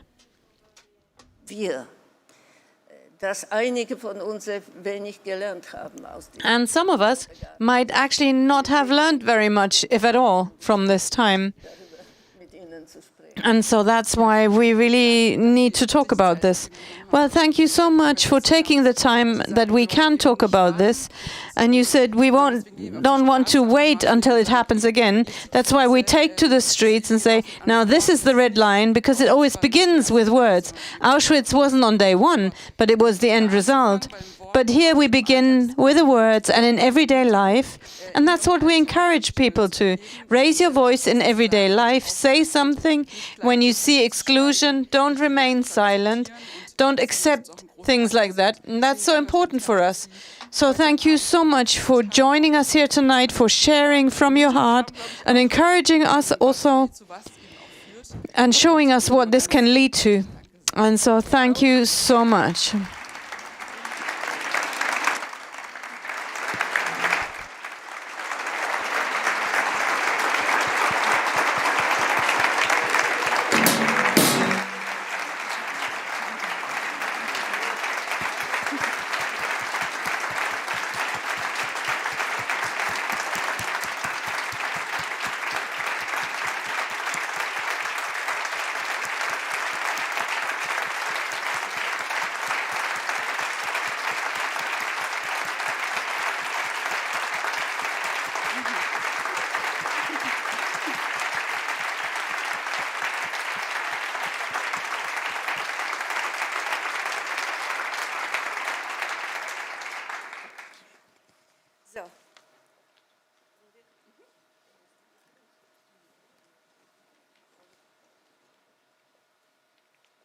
Vielen Dank, Frau Ligocka. Thank you so much, Mrs. Legotska, for your words. And I can only recommend to you, if you don't know the book Girl with a Red Coat, read the book. It really moved me. And I've got a personal question regarding the book, but I'll ask you personally later on. But the movie Schindler's List played an important role in your life, the girl with the red coat that is mentioned in the film. And we asked the team YC Dance, a dance team, they did a dance, choreographed a dance to the music of Schindler's List, which we want to perform now. Just one note to the people in online on YouTube. Unfortunately, you won't be able to see that dance because we can't show this music because of rights. We'll show you a different song, which is also very beautiful. But this song from Schindler's List is especially for you, Mrs. Legotska.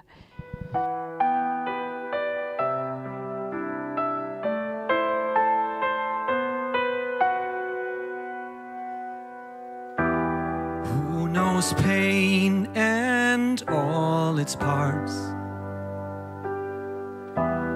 who restores all broken hearts, forms darkness and light, creator of peace and strife,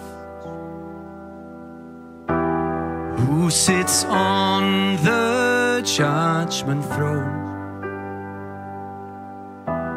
who forgives, acquits, and dons the long rope of mercy, watches and knows just who will heal my broken heart when I fall apart and I'm longing like an ocean with no shore.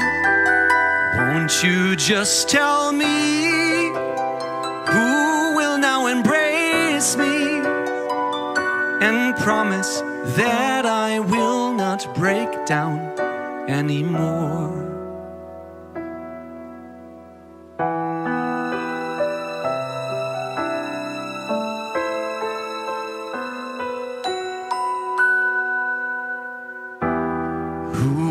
Was and will remain, who gives life and obliterates, opens up all hands, wings to fly and feet to land, and who will heal my broken heart when I fall apart and I'm longing like an ocean without shore?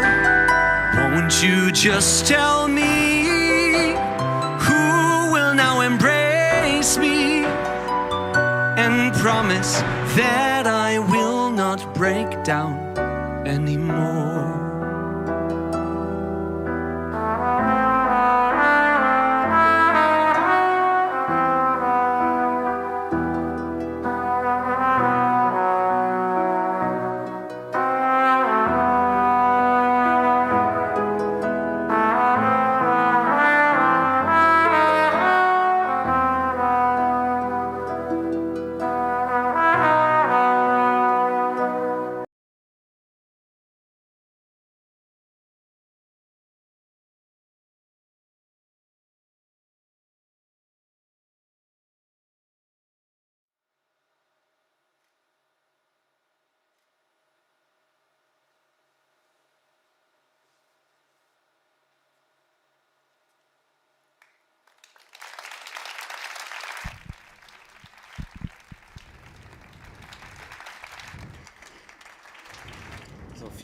Thank you so much, YC Dance, for this wonderful dance. And this task to remember and to pass on remembrance into the next generation is what keeps us busy at the March of Life. And I want to ask Felix Kunze to the front. He's a co-worker at the March of Life, but he's also a youth leader in our church, and they travel to Poland regularly to Auschwitz and other places, and maybe you can tell us some about it.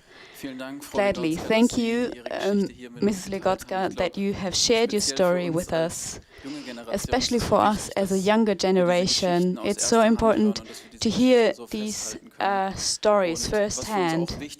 And what is also important to us is, just as Heinz has said, to go to these places and not to forget there, but right at these places to remember. And at the end of last year, we traveled with about 50 young people to Poland, to Auschwitz, and we visited the memorial of Auschwitz, and we also went to Krakow. We were guided through the Jewish quarter there, and it was so precious for us to be there and to see the places, but at the same time to experience and realize these things in a personal way and to connect it to our own family stories. And we will hear family stories, but we'll see a clip first how we moved throughout Poland.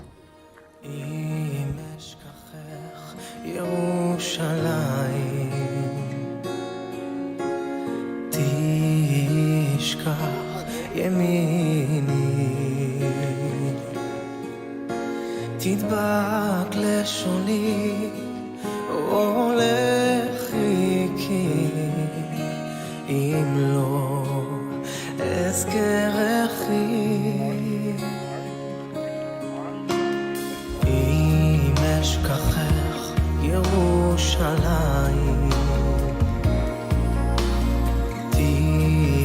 תשכח ימיני תדבק לשוני או לחיקי אם לא אזכרכי אם לא אעלה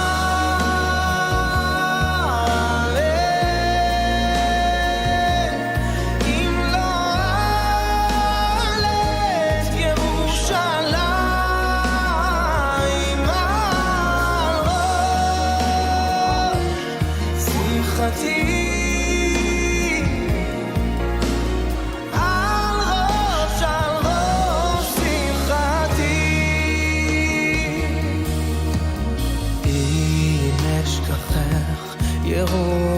ירושלים תשכח ימיני תדבק לשוני או לחיקי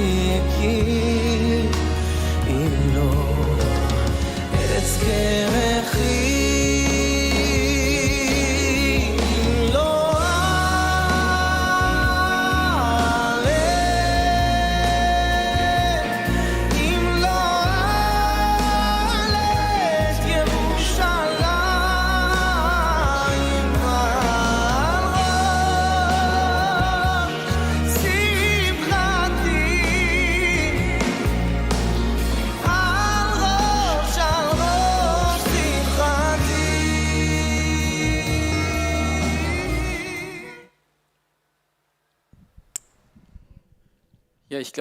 And I think that gives you an impression of our journey through Poland. And I want to add, if I remember correctly, the gravestone that you see in the video is from your grandfather.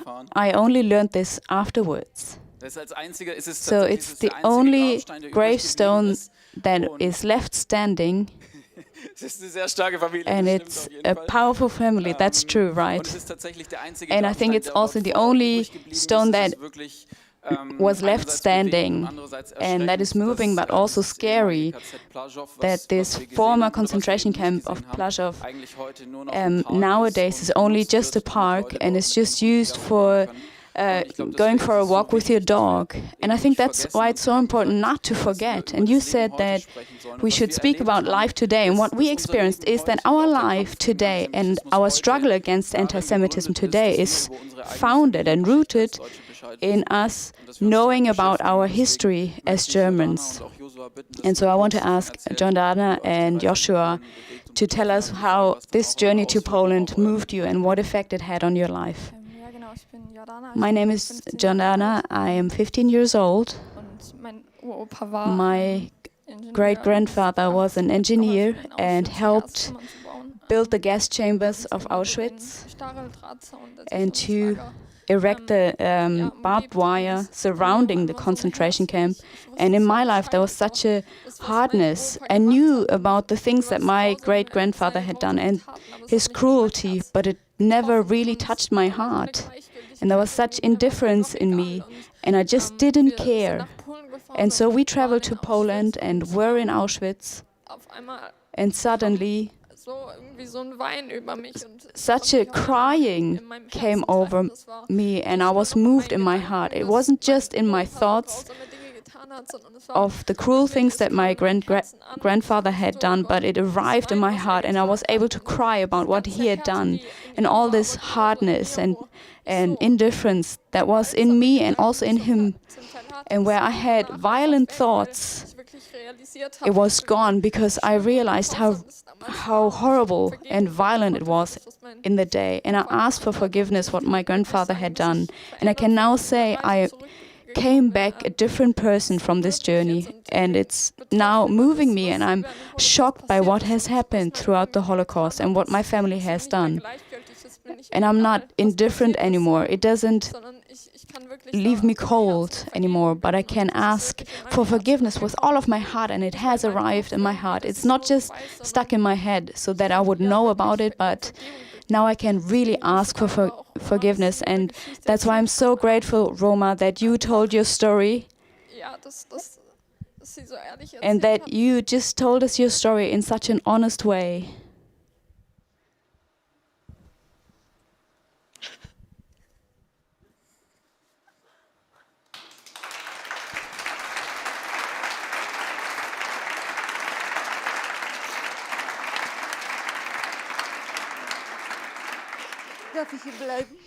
May I stay? I'm already done.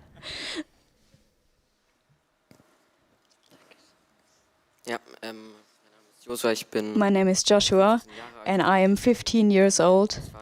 And my grandfather was part of the aviation service. And he was in Spain and Poland and Russia, and he helped to prepare the planes before they took off, and then to simply destroy the houses and cities. And there was such an indifference in me. I understood what he actually had done, but I didn't understand what it had to do with me. And we studied this before we went to Poland, and in Auschwitz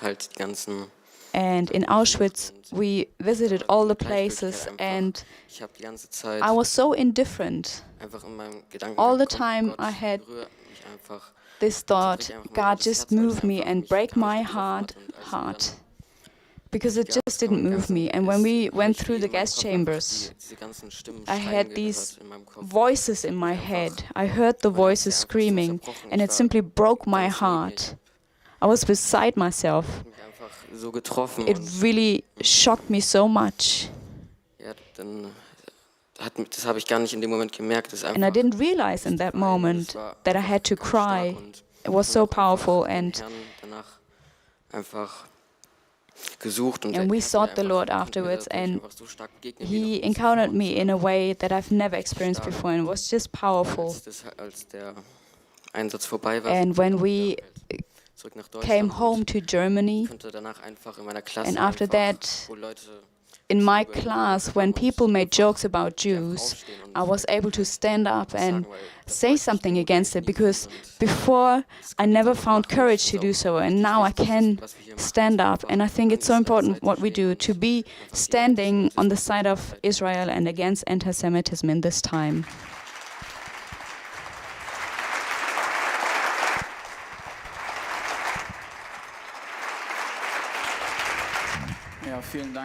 Thank you so much, the two of you, for your honest stories, and thank you, Roma, that you came to the front again. And that is the heart of the March of Life, and what we value the March of Life so much, and why we think these journeys are so important. Thank you so much, Felix. And this is the work that we do, to look at our own family histories, because if we know that it has something to do with us and our families, that is the place where indifference stops, where it becomes personal. And to go to these places is important. And it's also important to tell the stories, just as Roma Ligotska said. It is important from the side of the victims, but also of the perpetrators, that we tell the stories not because we would be guilty as descendants, but it has something to do with our lives. And we can turn what has happened and turn it into a blessing, especially in encountering each other. Now we want to show a short video from Channel 11, an Israeli TV channel, and the journalist visited us in Tübingen in our exhibition at the Market Square, and they filmed a documentation about the process against the concentration camp wardens that are still happening, and this indifference at the time. And they called us and asked us, can we come to you and talk to descendants of perpetrators looking at the truth? And we said, of course. They came, they filmed it, and this is a short clip of this documentation, and we translated it into German. And maybe we can have a look.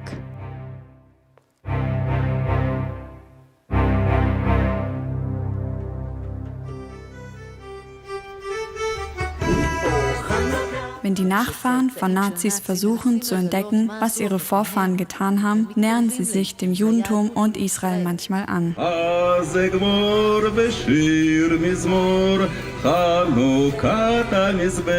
Beim letzten Chanukka-Fest haben die Nachfahren von Nazis aus Tübingen, einer Stadt, die früher eine wahre Nazi-Hochburg war, Kerzen auf einem großen Chanukka-Leuchter angezündet. Sicherlich haben sich ihre Vorfahren dabei im Grab umgedreht.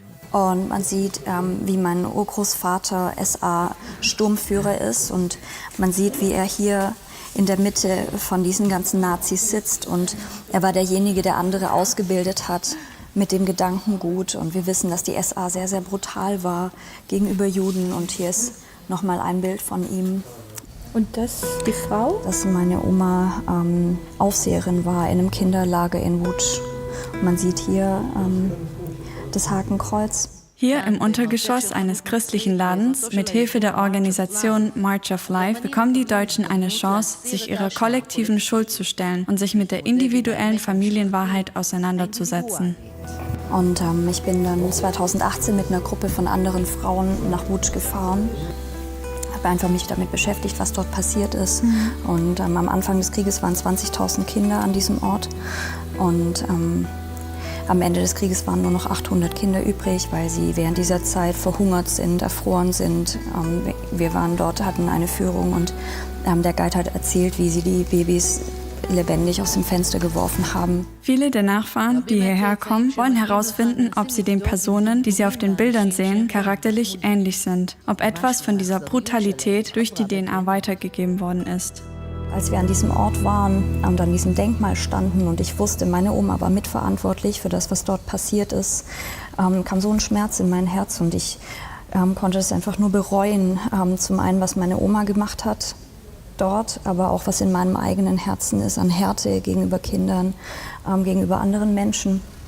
Und ich bin dort auf meine Knie gegangen und haben wirklich um Vergebung gebeten. In der gemeinsamen, fast therapeutischen Arbeit entdecken sie nicht nur ihre Geschichten, sie erzählen sie letztendlich auch. Eben mein Opa war in der Hitlerjugend, und ich kann mich daran erinnern, also ihn kenne ich noch, ich kann mich daran erinnern an eine Situation, wo er zu uns nach Hause kam und den Hitlergruß gezeigt. Auf der Seite von meiner Mutter war mein Uropa, der war ausführender Bürgermeister, also zweiter Bürgermeister, und war zusätzlich Blockwart. Das heißt, er war dafür zuständig, dass wenn einfach irgendjemand nicht konform gelebt hat zu dem ganzen Nazi-Regime in diesem Dorf, dann war er dafür zuständig, dass diese Menschen deportiert werden. Und was auch krass daran ist, ist, dass er eben nach dem Krieg dann direkt Bürgermeister wurde. Also er wurde überhaupt nicht belangt oder so, dass nichts passiert mit seiner Geschichte, sondern er ist einfach direkt der nächste Bürgermeister geworden. Um zu verstehen, warum es so lange gedauert hat, bis einige der Nazi-Kriegsverbrecher vor Gericht gestellt wurden, muss man auch Folgendes verstehen. Der Krieg endete 1945, aber viele, die wichtige Funktionen hatten, wurden sich selbst überlassen oder verblieben in derselben Position. Es war nicht möglich, alle leitenden Positionen während einer Nacht auszuwechseln. Der Krieg endete, aber die Nazis sind geblieben. Und mein Großvater, der war Nazi bis zu seinem Tode. Es war für mich eine Horrorgestalt. Das war für mich, der ist 56 aus der Gefangenschaft wiedergekommen. Der ist sofort wieder in den Polizeidienst eingesetzt worden und eine seiner ersten Amtshandlungen war die, dass er meine Tante, als die damals 13 Jahre alt war, vergewaltigt hat auf der Polizeistation. Und so hat mein Großvater gelebt bis zu seinem Tod. Im Gegenteil zu vielen anderen Nazis wurde der Opa von Markus vor Gericht gestellt, aber das Ergebnis war enttäuschend. In Polen, im Warthegau, bekannt als der brutalste Polizist, der wahllos Juden und Polen von der Straße runtergezogen hat. Diese Aussagen gibt es schriftlich, missbraucht hat, gefoltert hat, vergewaltigt hat und einfach getötet hat. Und als ich das rausgefunden habe, da wusste ich, warum das meine Geschichte ist. Mein Großvater war in meinen Augen einer der schlimmsten Nazi-Verbrecher, obwohl er eigentlich nur in Anführungsstrichen ein Polizist war. Und mein Herz ist darüber zerbrochen. Ja.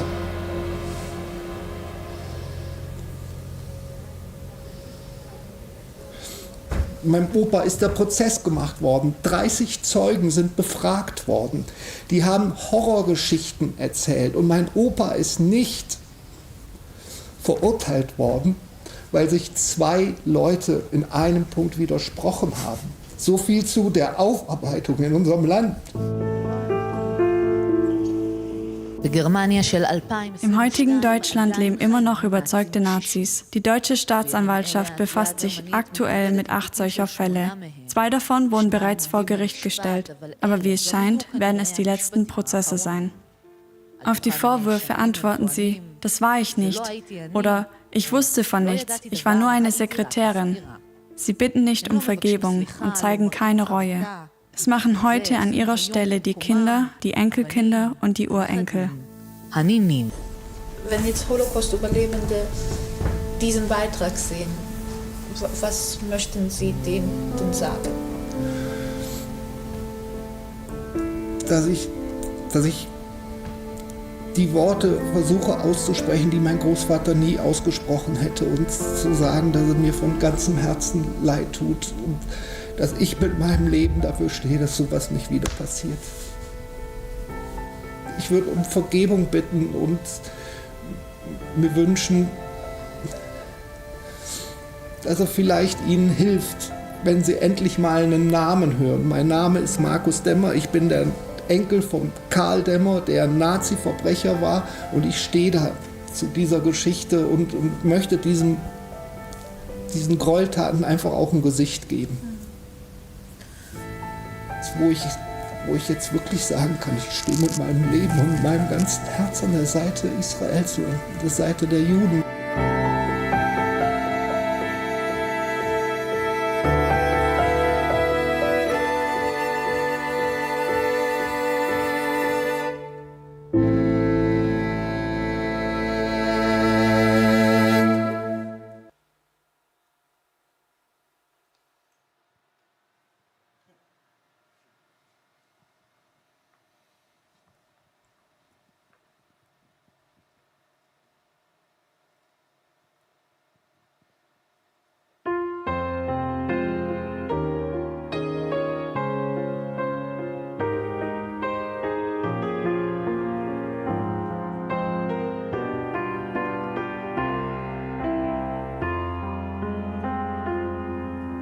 נפשי נפשי חמדה חמדה בצל ידיך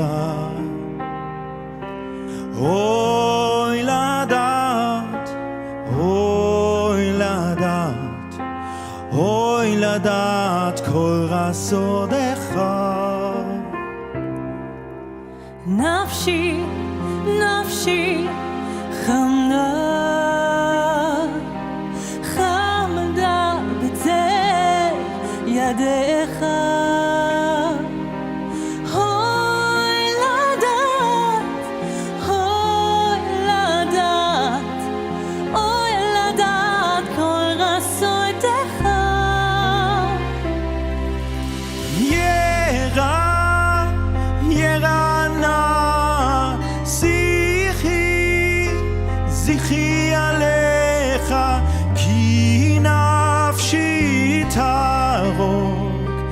נפשי תרוק אליך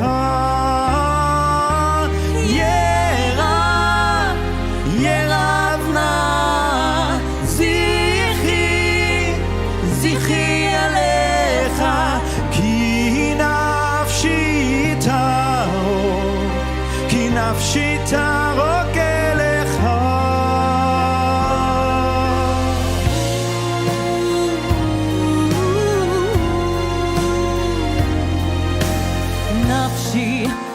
נפשי חמדה חמדה בצל ידיך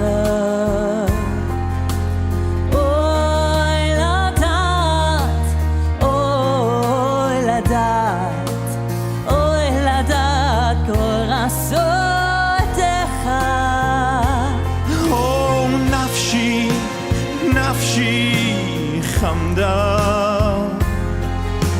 חמדה בצל ידיך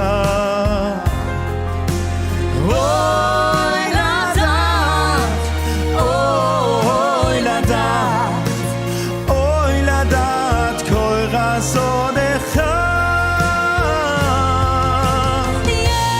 ירב ירב נא זכי זכי עליך כי נפשי תרוק אליך ירב ירב נא זכי זכי עליך כי נפשי תרוק אליך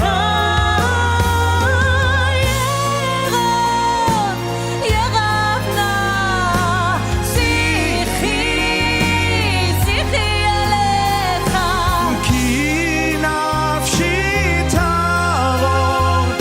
כי נפשי תרוק אליך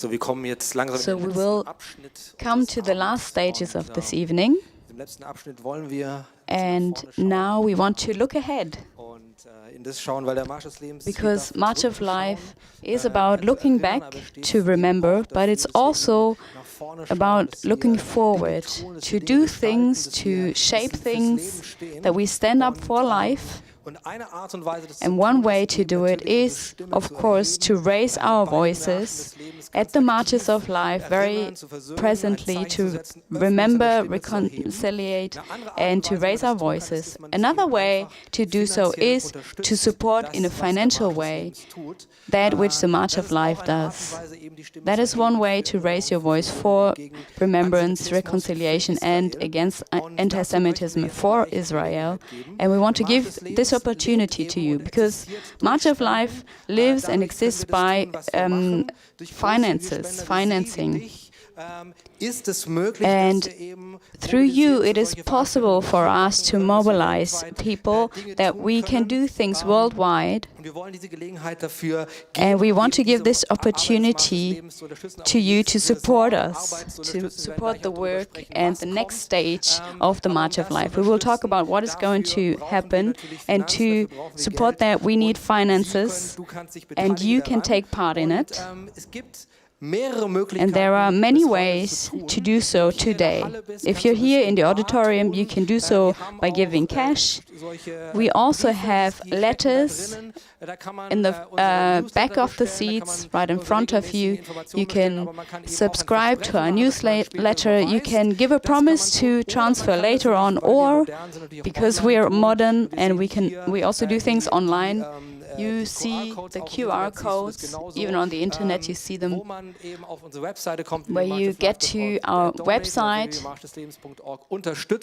and there you can support us via paying by PayPal, credit card, bank transfer. There are all different kinds of opportunities. You can take that and fill it in, and I very much invite you to do so. I think it's a work that is worth it. We won't stop with this work, but this financial support is, first of all, encouragement to do so, and secondly, very practically enabling us to do our work. And we will hear another song, and as this song is playing, you can prepare, and later on we'll collect if you want to give cash, but also online or with your smartphone. It's the easiest way, and I very much invite you to be free in your giving for March of Life.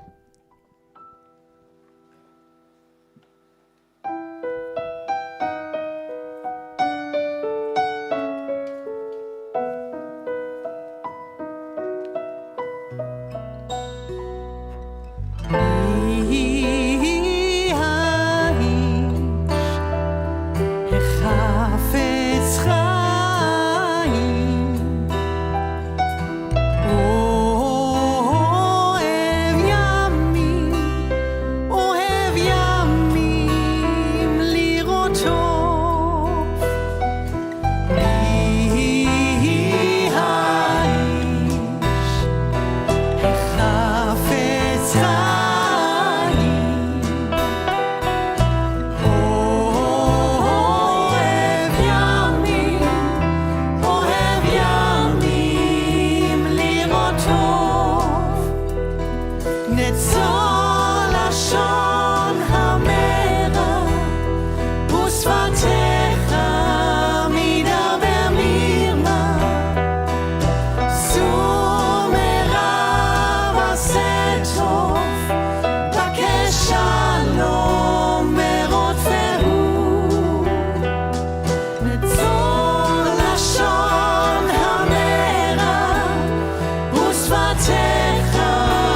שלום ורודפהו.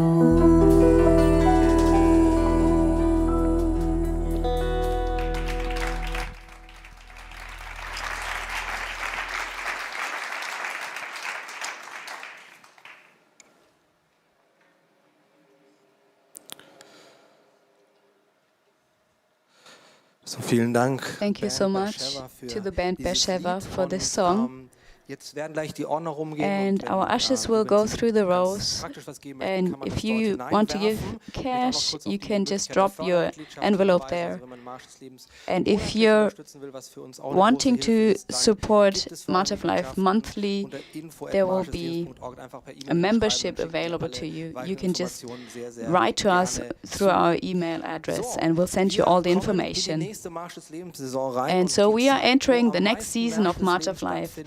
And the time where the most March of Life will take place is around Yom HaShoah. It's not the 27th of January, it's always around April, at some point in April, and it commemorates the uprising of the Warsaw Ghetto.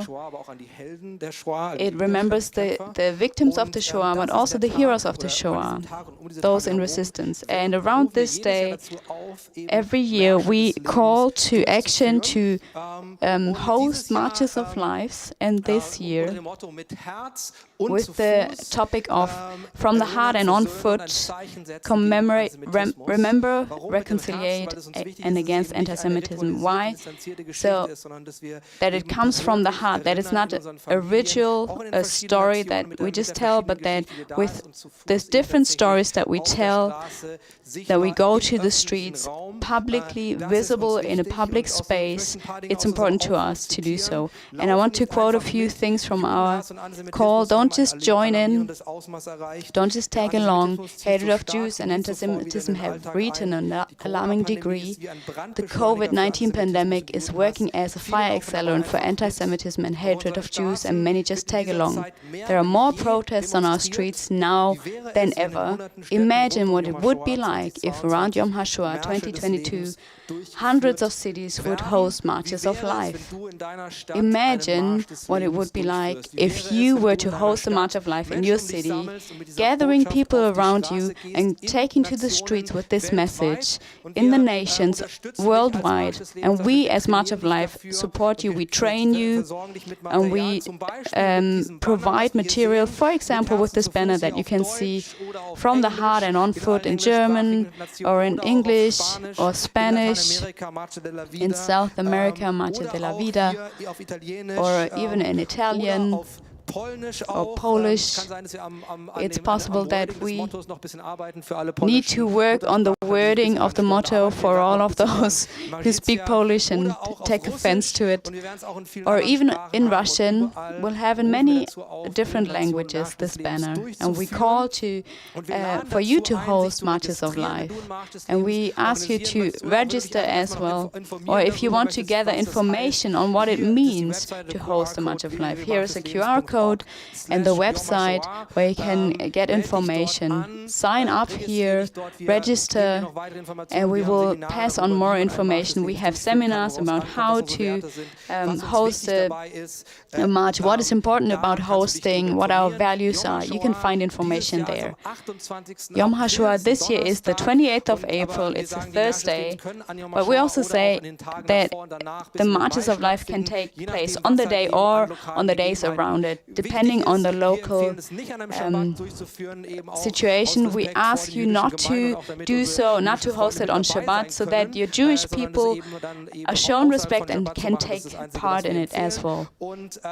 And you're very much invited to participate. And we will publish where the Marches of Life are taking place so that you can participate, hopefully in Stuttgart and Tübingen as well. And one main event, or the main event this this year will take place in Berlin, and we are very excited that we can host the March of Life in Berlin with the European network of the March of the Living.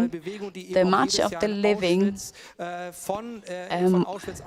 marches each year from Auschwitz I to Auschwitz-Birkenau, and they will do so this year, and together with us we will host a march in Berlin at the 27th of April, so it's Erev Yom HaShoah, the evening before, and we will start at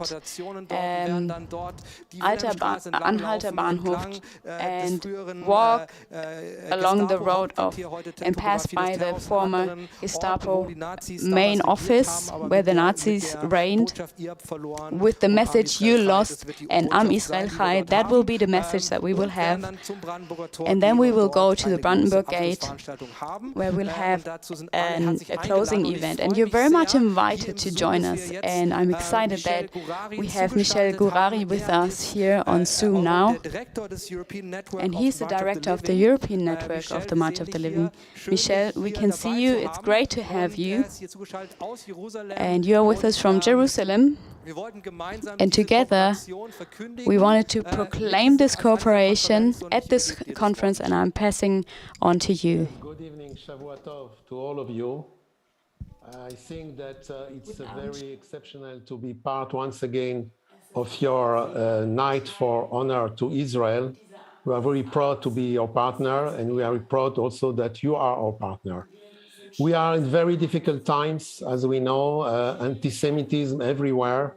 According to the last survey of the European Union released on October 2021, 85% of European Jews consider anti-Semitism to be a serious problem. 71% of European Jews avoid carrying or displaying items that could identify them as Jewish. And more critical, maybe 44% of European Jews experienced harassment, anti-Semitic harassment. We saw at the beginning of the COVID-19 pandemic, all those accusations that Jews are behind the COVID-19 pandemic and that Israel is trying to get some profit out of that. But no, we have another phenomena that is absolutely awful, that we have the trivialization of Holocaust. We have now seen in many demonstrations across the globe that people are wearing yellow stars, concentration camp prisoner uniform, comparing government leaders to Nazi figures, or mere to say, maybe appropriating infamous phrases like Arbeit macht frei, or from the Auschwitz gate to say that all these vaccine campaigns by governments in Europe and elsewhere are exactly like the Nazi final solution. It's awful, and we must mobilize ourselves. We must be present. We must increase our presence in the streets, not only because 62% of European Jews have seen or heard non-Jewish people suggesting that the Holocaust is a myth or has been exaggerated. We must be present to fight against anti-Semitism, to fight against Holocaust denial, to fight against Holocaust trivialization.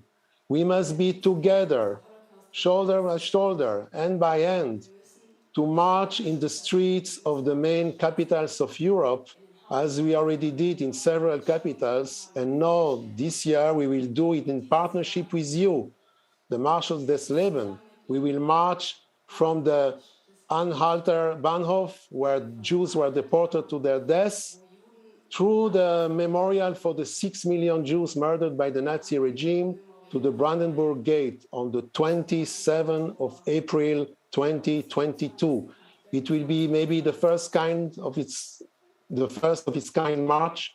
Together, all people from different faiths that are against what happened during the Holocaust will say never again, will fight against anti-Semitism, and we invite you the day after, on the Yom HaShoah, on the 28th of April, we will march in the center of maybe the most incredible thing on earth, the Auschwitz camp. We will march from Berlin, from the center of evil Nazi regime, to what happened in Auschwitz and Birkenau. We will march together in Auschwitz, between Auschwitz and Birkenau, those 3 kilometers, as a silent tribute to all victims of Holocaust, saying louder, never again, against anti-Semitism. Let's be fight against all kind of racism, racial bigotry, and all those evils that we can see, unfortunately, those days. So we invite you, we will be your partner for the march in Berlin, and we invite you to join us for the March of the Living, annual March of the Living, and to be together. For the last 33 years, we marched there, and more than 260,000 people marched together between Auschwitz and Birkenau. So let's be together fighting against anti-Semitism and also against anti-Zionism, against anti-Israelism. Thank you, dear friends.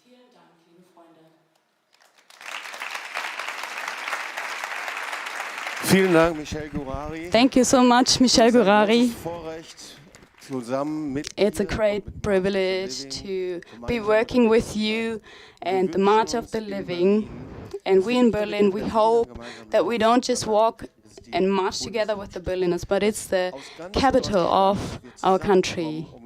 That from all over Germany we come together, and with the March of the Living we will walk together, and we hope and believe for thousands of people. I think it's about time that we confess and show our flag and our colors, and we are connected with the March of the Living to Auschwitz. Thank you so much, Michel, and we wish all the best to you, health, and we are glad to see you again. Let's give them a round of applause.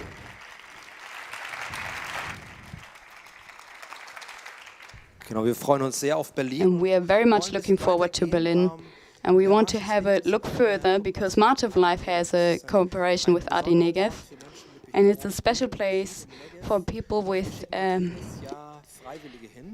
who are handicapped. And we always send volunteers. We want to see a short video from someone who was their life. Hello, my name is Anna Suzette. I am 19 years old, and I now have taken part in a volunteer service for 10 months. I worked in a village that was built for handicapped people, and I was allowed to work in a kindergarten.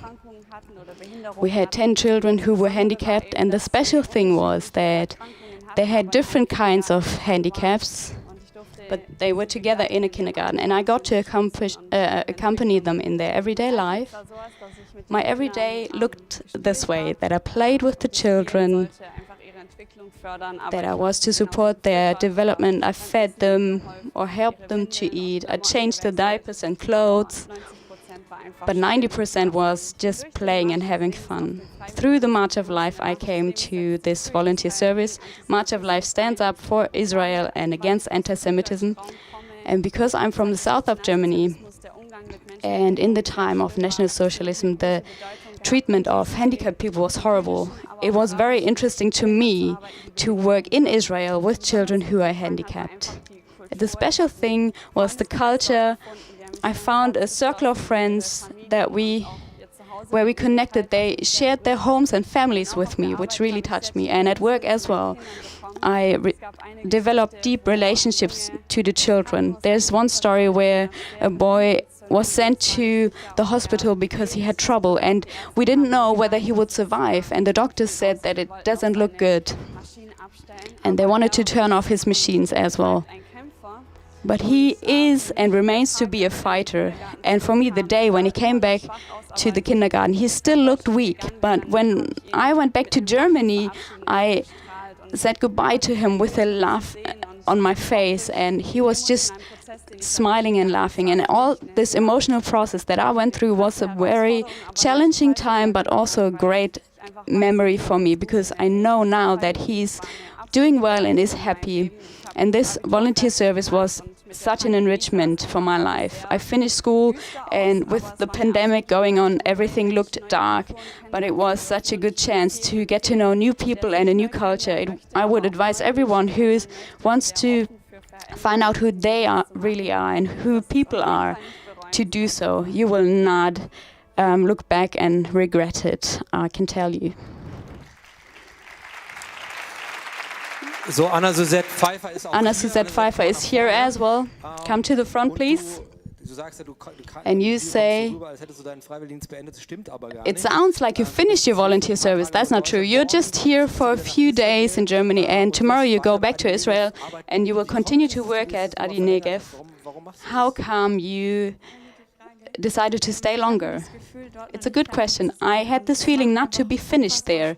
And it's so much fun to work with these children and with the people. And I saw what an effect this first year had for me. And it's so great for me that I can simply continue.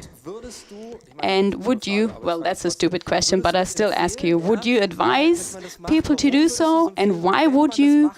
And if you want to do a volunteer service, how can you get there? How can you do a volunteer service in Adi Negev? I would only advise you to do so if you're open for challenges and new things.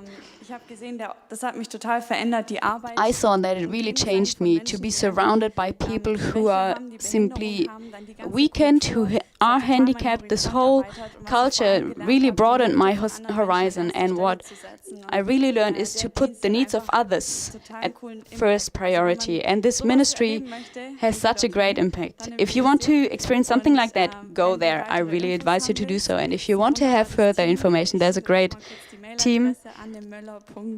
I'll just tell you the email address, anne.möller@tost.info. Here you can also apply at the website.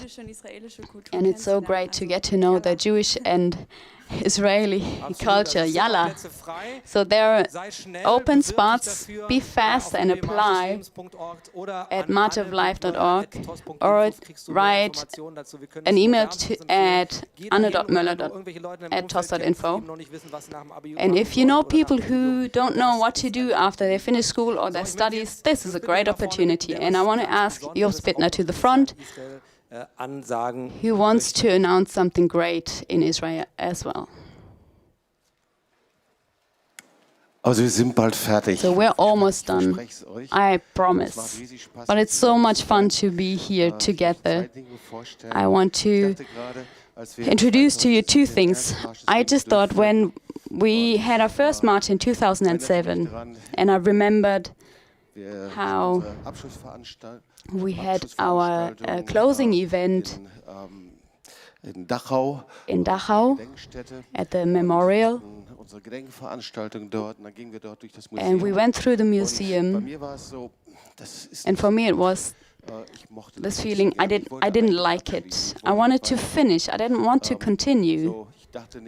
And I didn't think of a movement coming out of it. Everything that we see here didn't exist back then, and there was only one decision. And this decision was we continue. We saw the camps, we saw what happened in Germany, and I knew we cannot just stay at this one event, and that was 2007. That was the beginning of the March of Life. And I just want to encourage to all of you, no matter where we are, whether we are in the small or the big areas, we cannot stop at what we already have done, but we have to take the next step. We cannot stop. That is the important thing. We will continue, and no matter where you are, and if you've already hosted a March of Life, or in your personal surrounding, or you heard here at the conference, just to open your mouth where you are, to continue, not to stop. That is really important. And I want to invite you, because I thought, you go and visit friends, right? And if we don't visit Israel and don't go to Israel, we have lost our focus. And this is why we do the March of Life in Israel, which is called March of the Nations. The highlight was in 2018 at the 70th anniversary of independence in Israel, we had this event in Jerusalem with 6,000 people from 50 nations. People gathered, and we were like dreamers. And we knew we didn't want to stop. And after that, we didn't only do the March of the Nations in Jerusalem, but we wanted to go to the places where people live. And this is why we hosted the Marches of the Nations in places of Israel where tourists usually don't go, where usually there are no events, and the doors were wide open. And we dream of having regular events every year that we can host. Those of us who host Marches of Life, that we can gather to Israel together, that we have friendship and relationships to our Israeli friends. And we experience this, and we invite you to the March of the Nations. And it will be something special. And sometimes guests join us and say, there are so many young people here. Yes, I believe that the voice against anti-Semitism, or raising your voice against anti-Semitism and standing on the side of Israel, I'm grateful for every generation, but there is a new generation that is just taking hold of the baton. And this generation is so very important. And when we were in Israel and we thought about what should the March of the Nations be like, we saw this Israel Trail, maybe you heard of it. It's one of the top 10 trails worldwide, one of the most beautiful trails. It's a path from the north to the south. It's actually 1,000 kilometers, but you can also take 500 kilometers. And we thought, imagine what it would be like if from all nations, especially the younger generation, but also the older generation, would go there to the March of the Nations, side by side, and walk this trail. And from there, we would walk in 1.5 days. We can do so by dividing it into stages.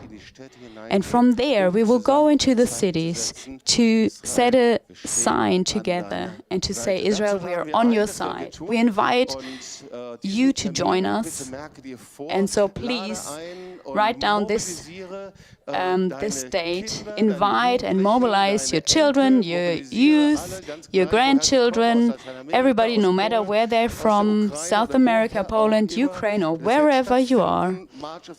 It will take place, March of the Nations, from the 22nd to the 26th May of 2022. And also, remember, we'll have a march in 2023. We want to see thousands going through Jerusalem. Well, 5 years after the first time, so it will be on the 75th anniversary of the founding of Israel. The 14th of May, 2023. You can already sign up. I'm not promising you a golden seat. I can't promise you whatever, but please just sign up so that you can be part of it already. So these are the dates. We're looking forward to the March of the Nations this year. And last but not least, I want to show you a book that is close to my heart by Professor Gideon Greif, who is the expert of the Sonderkommando in Auschwitz. And he managed to interview the survivors of the Sonderkommando. Those were only about 30 people, and he wrote down these interviews in this book. And this work is a precious treasure. It's called In the Center of the Endlösung.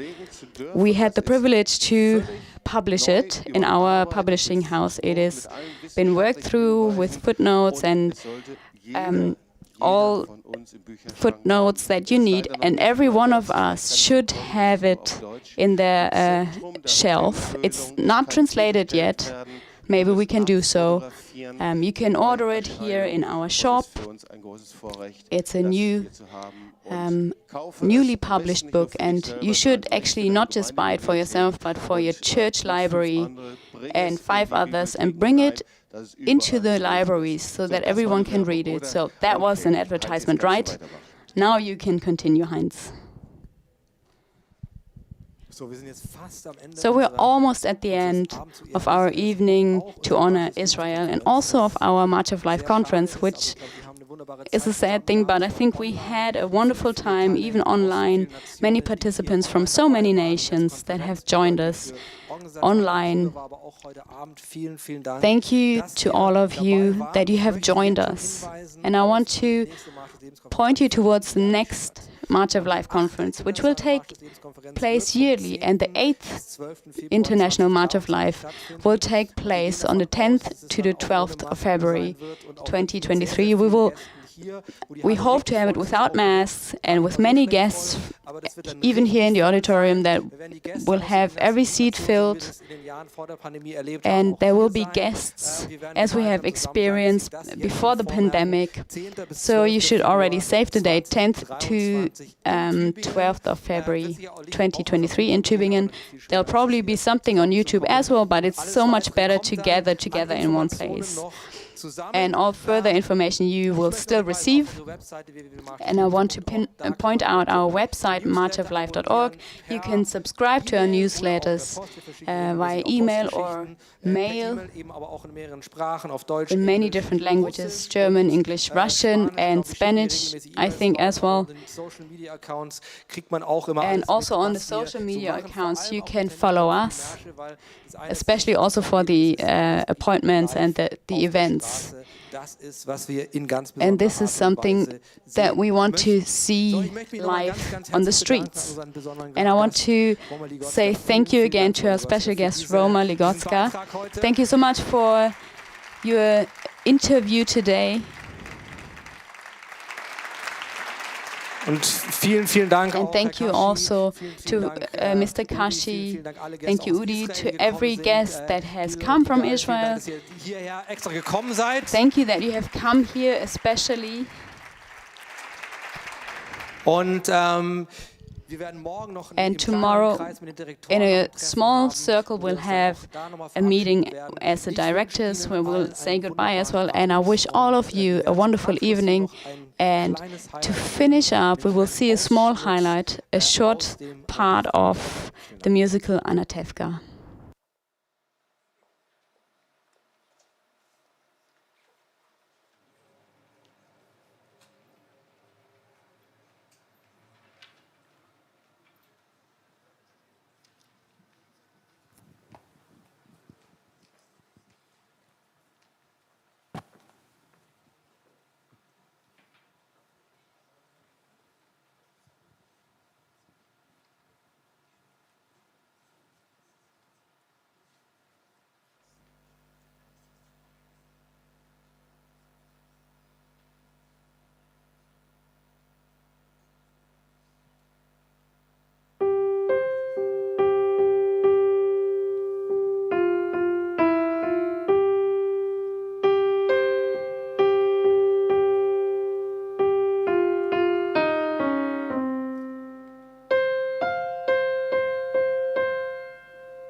Is this the little girl I carry? Is this the little boy at play? I don't remember growing older. When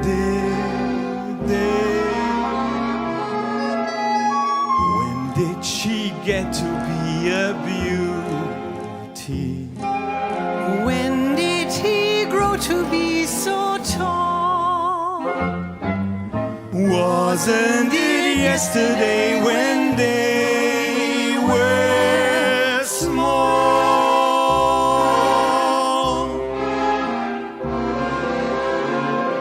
Sunrise, sunset, sunrise, sunset, swiftly flow the days. Seasons turn overnight to sunflowers. blossoming even as we gaze. Sunrise, sunset, sunrise, sunset, swiftly fly the years. One season following another, laden with happiness and tears.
Ja, das war's.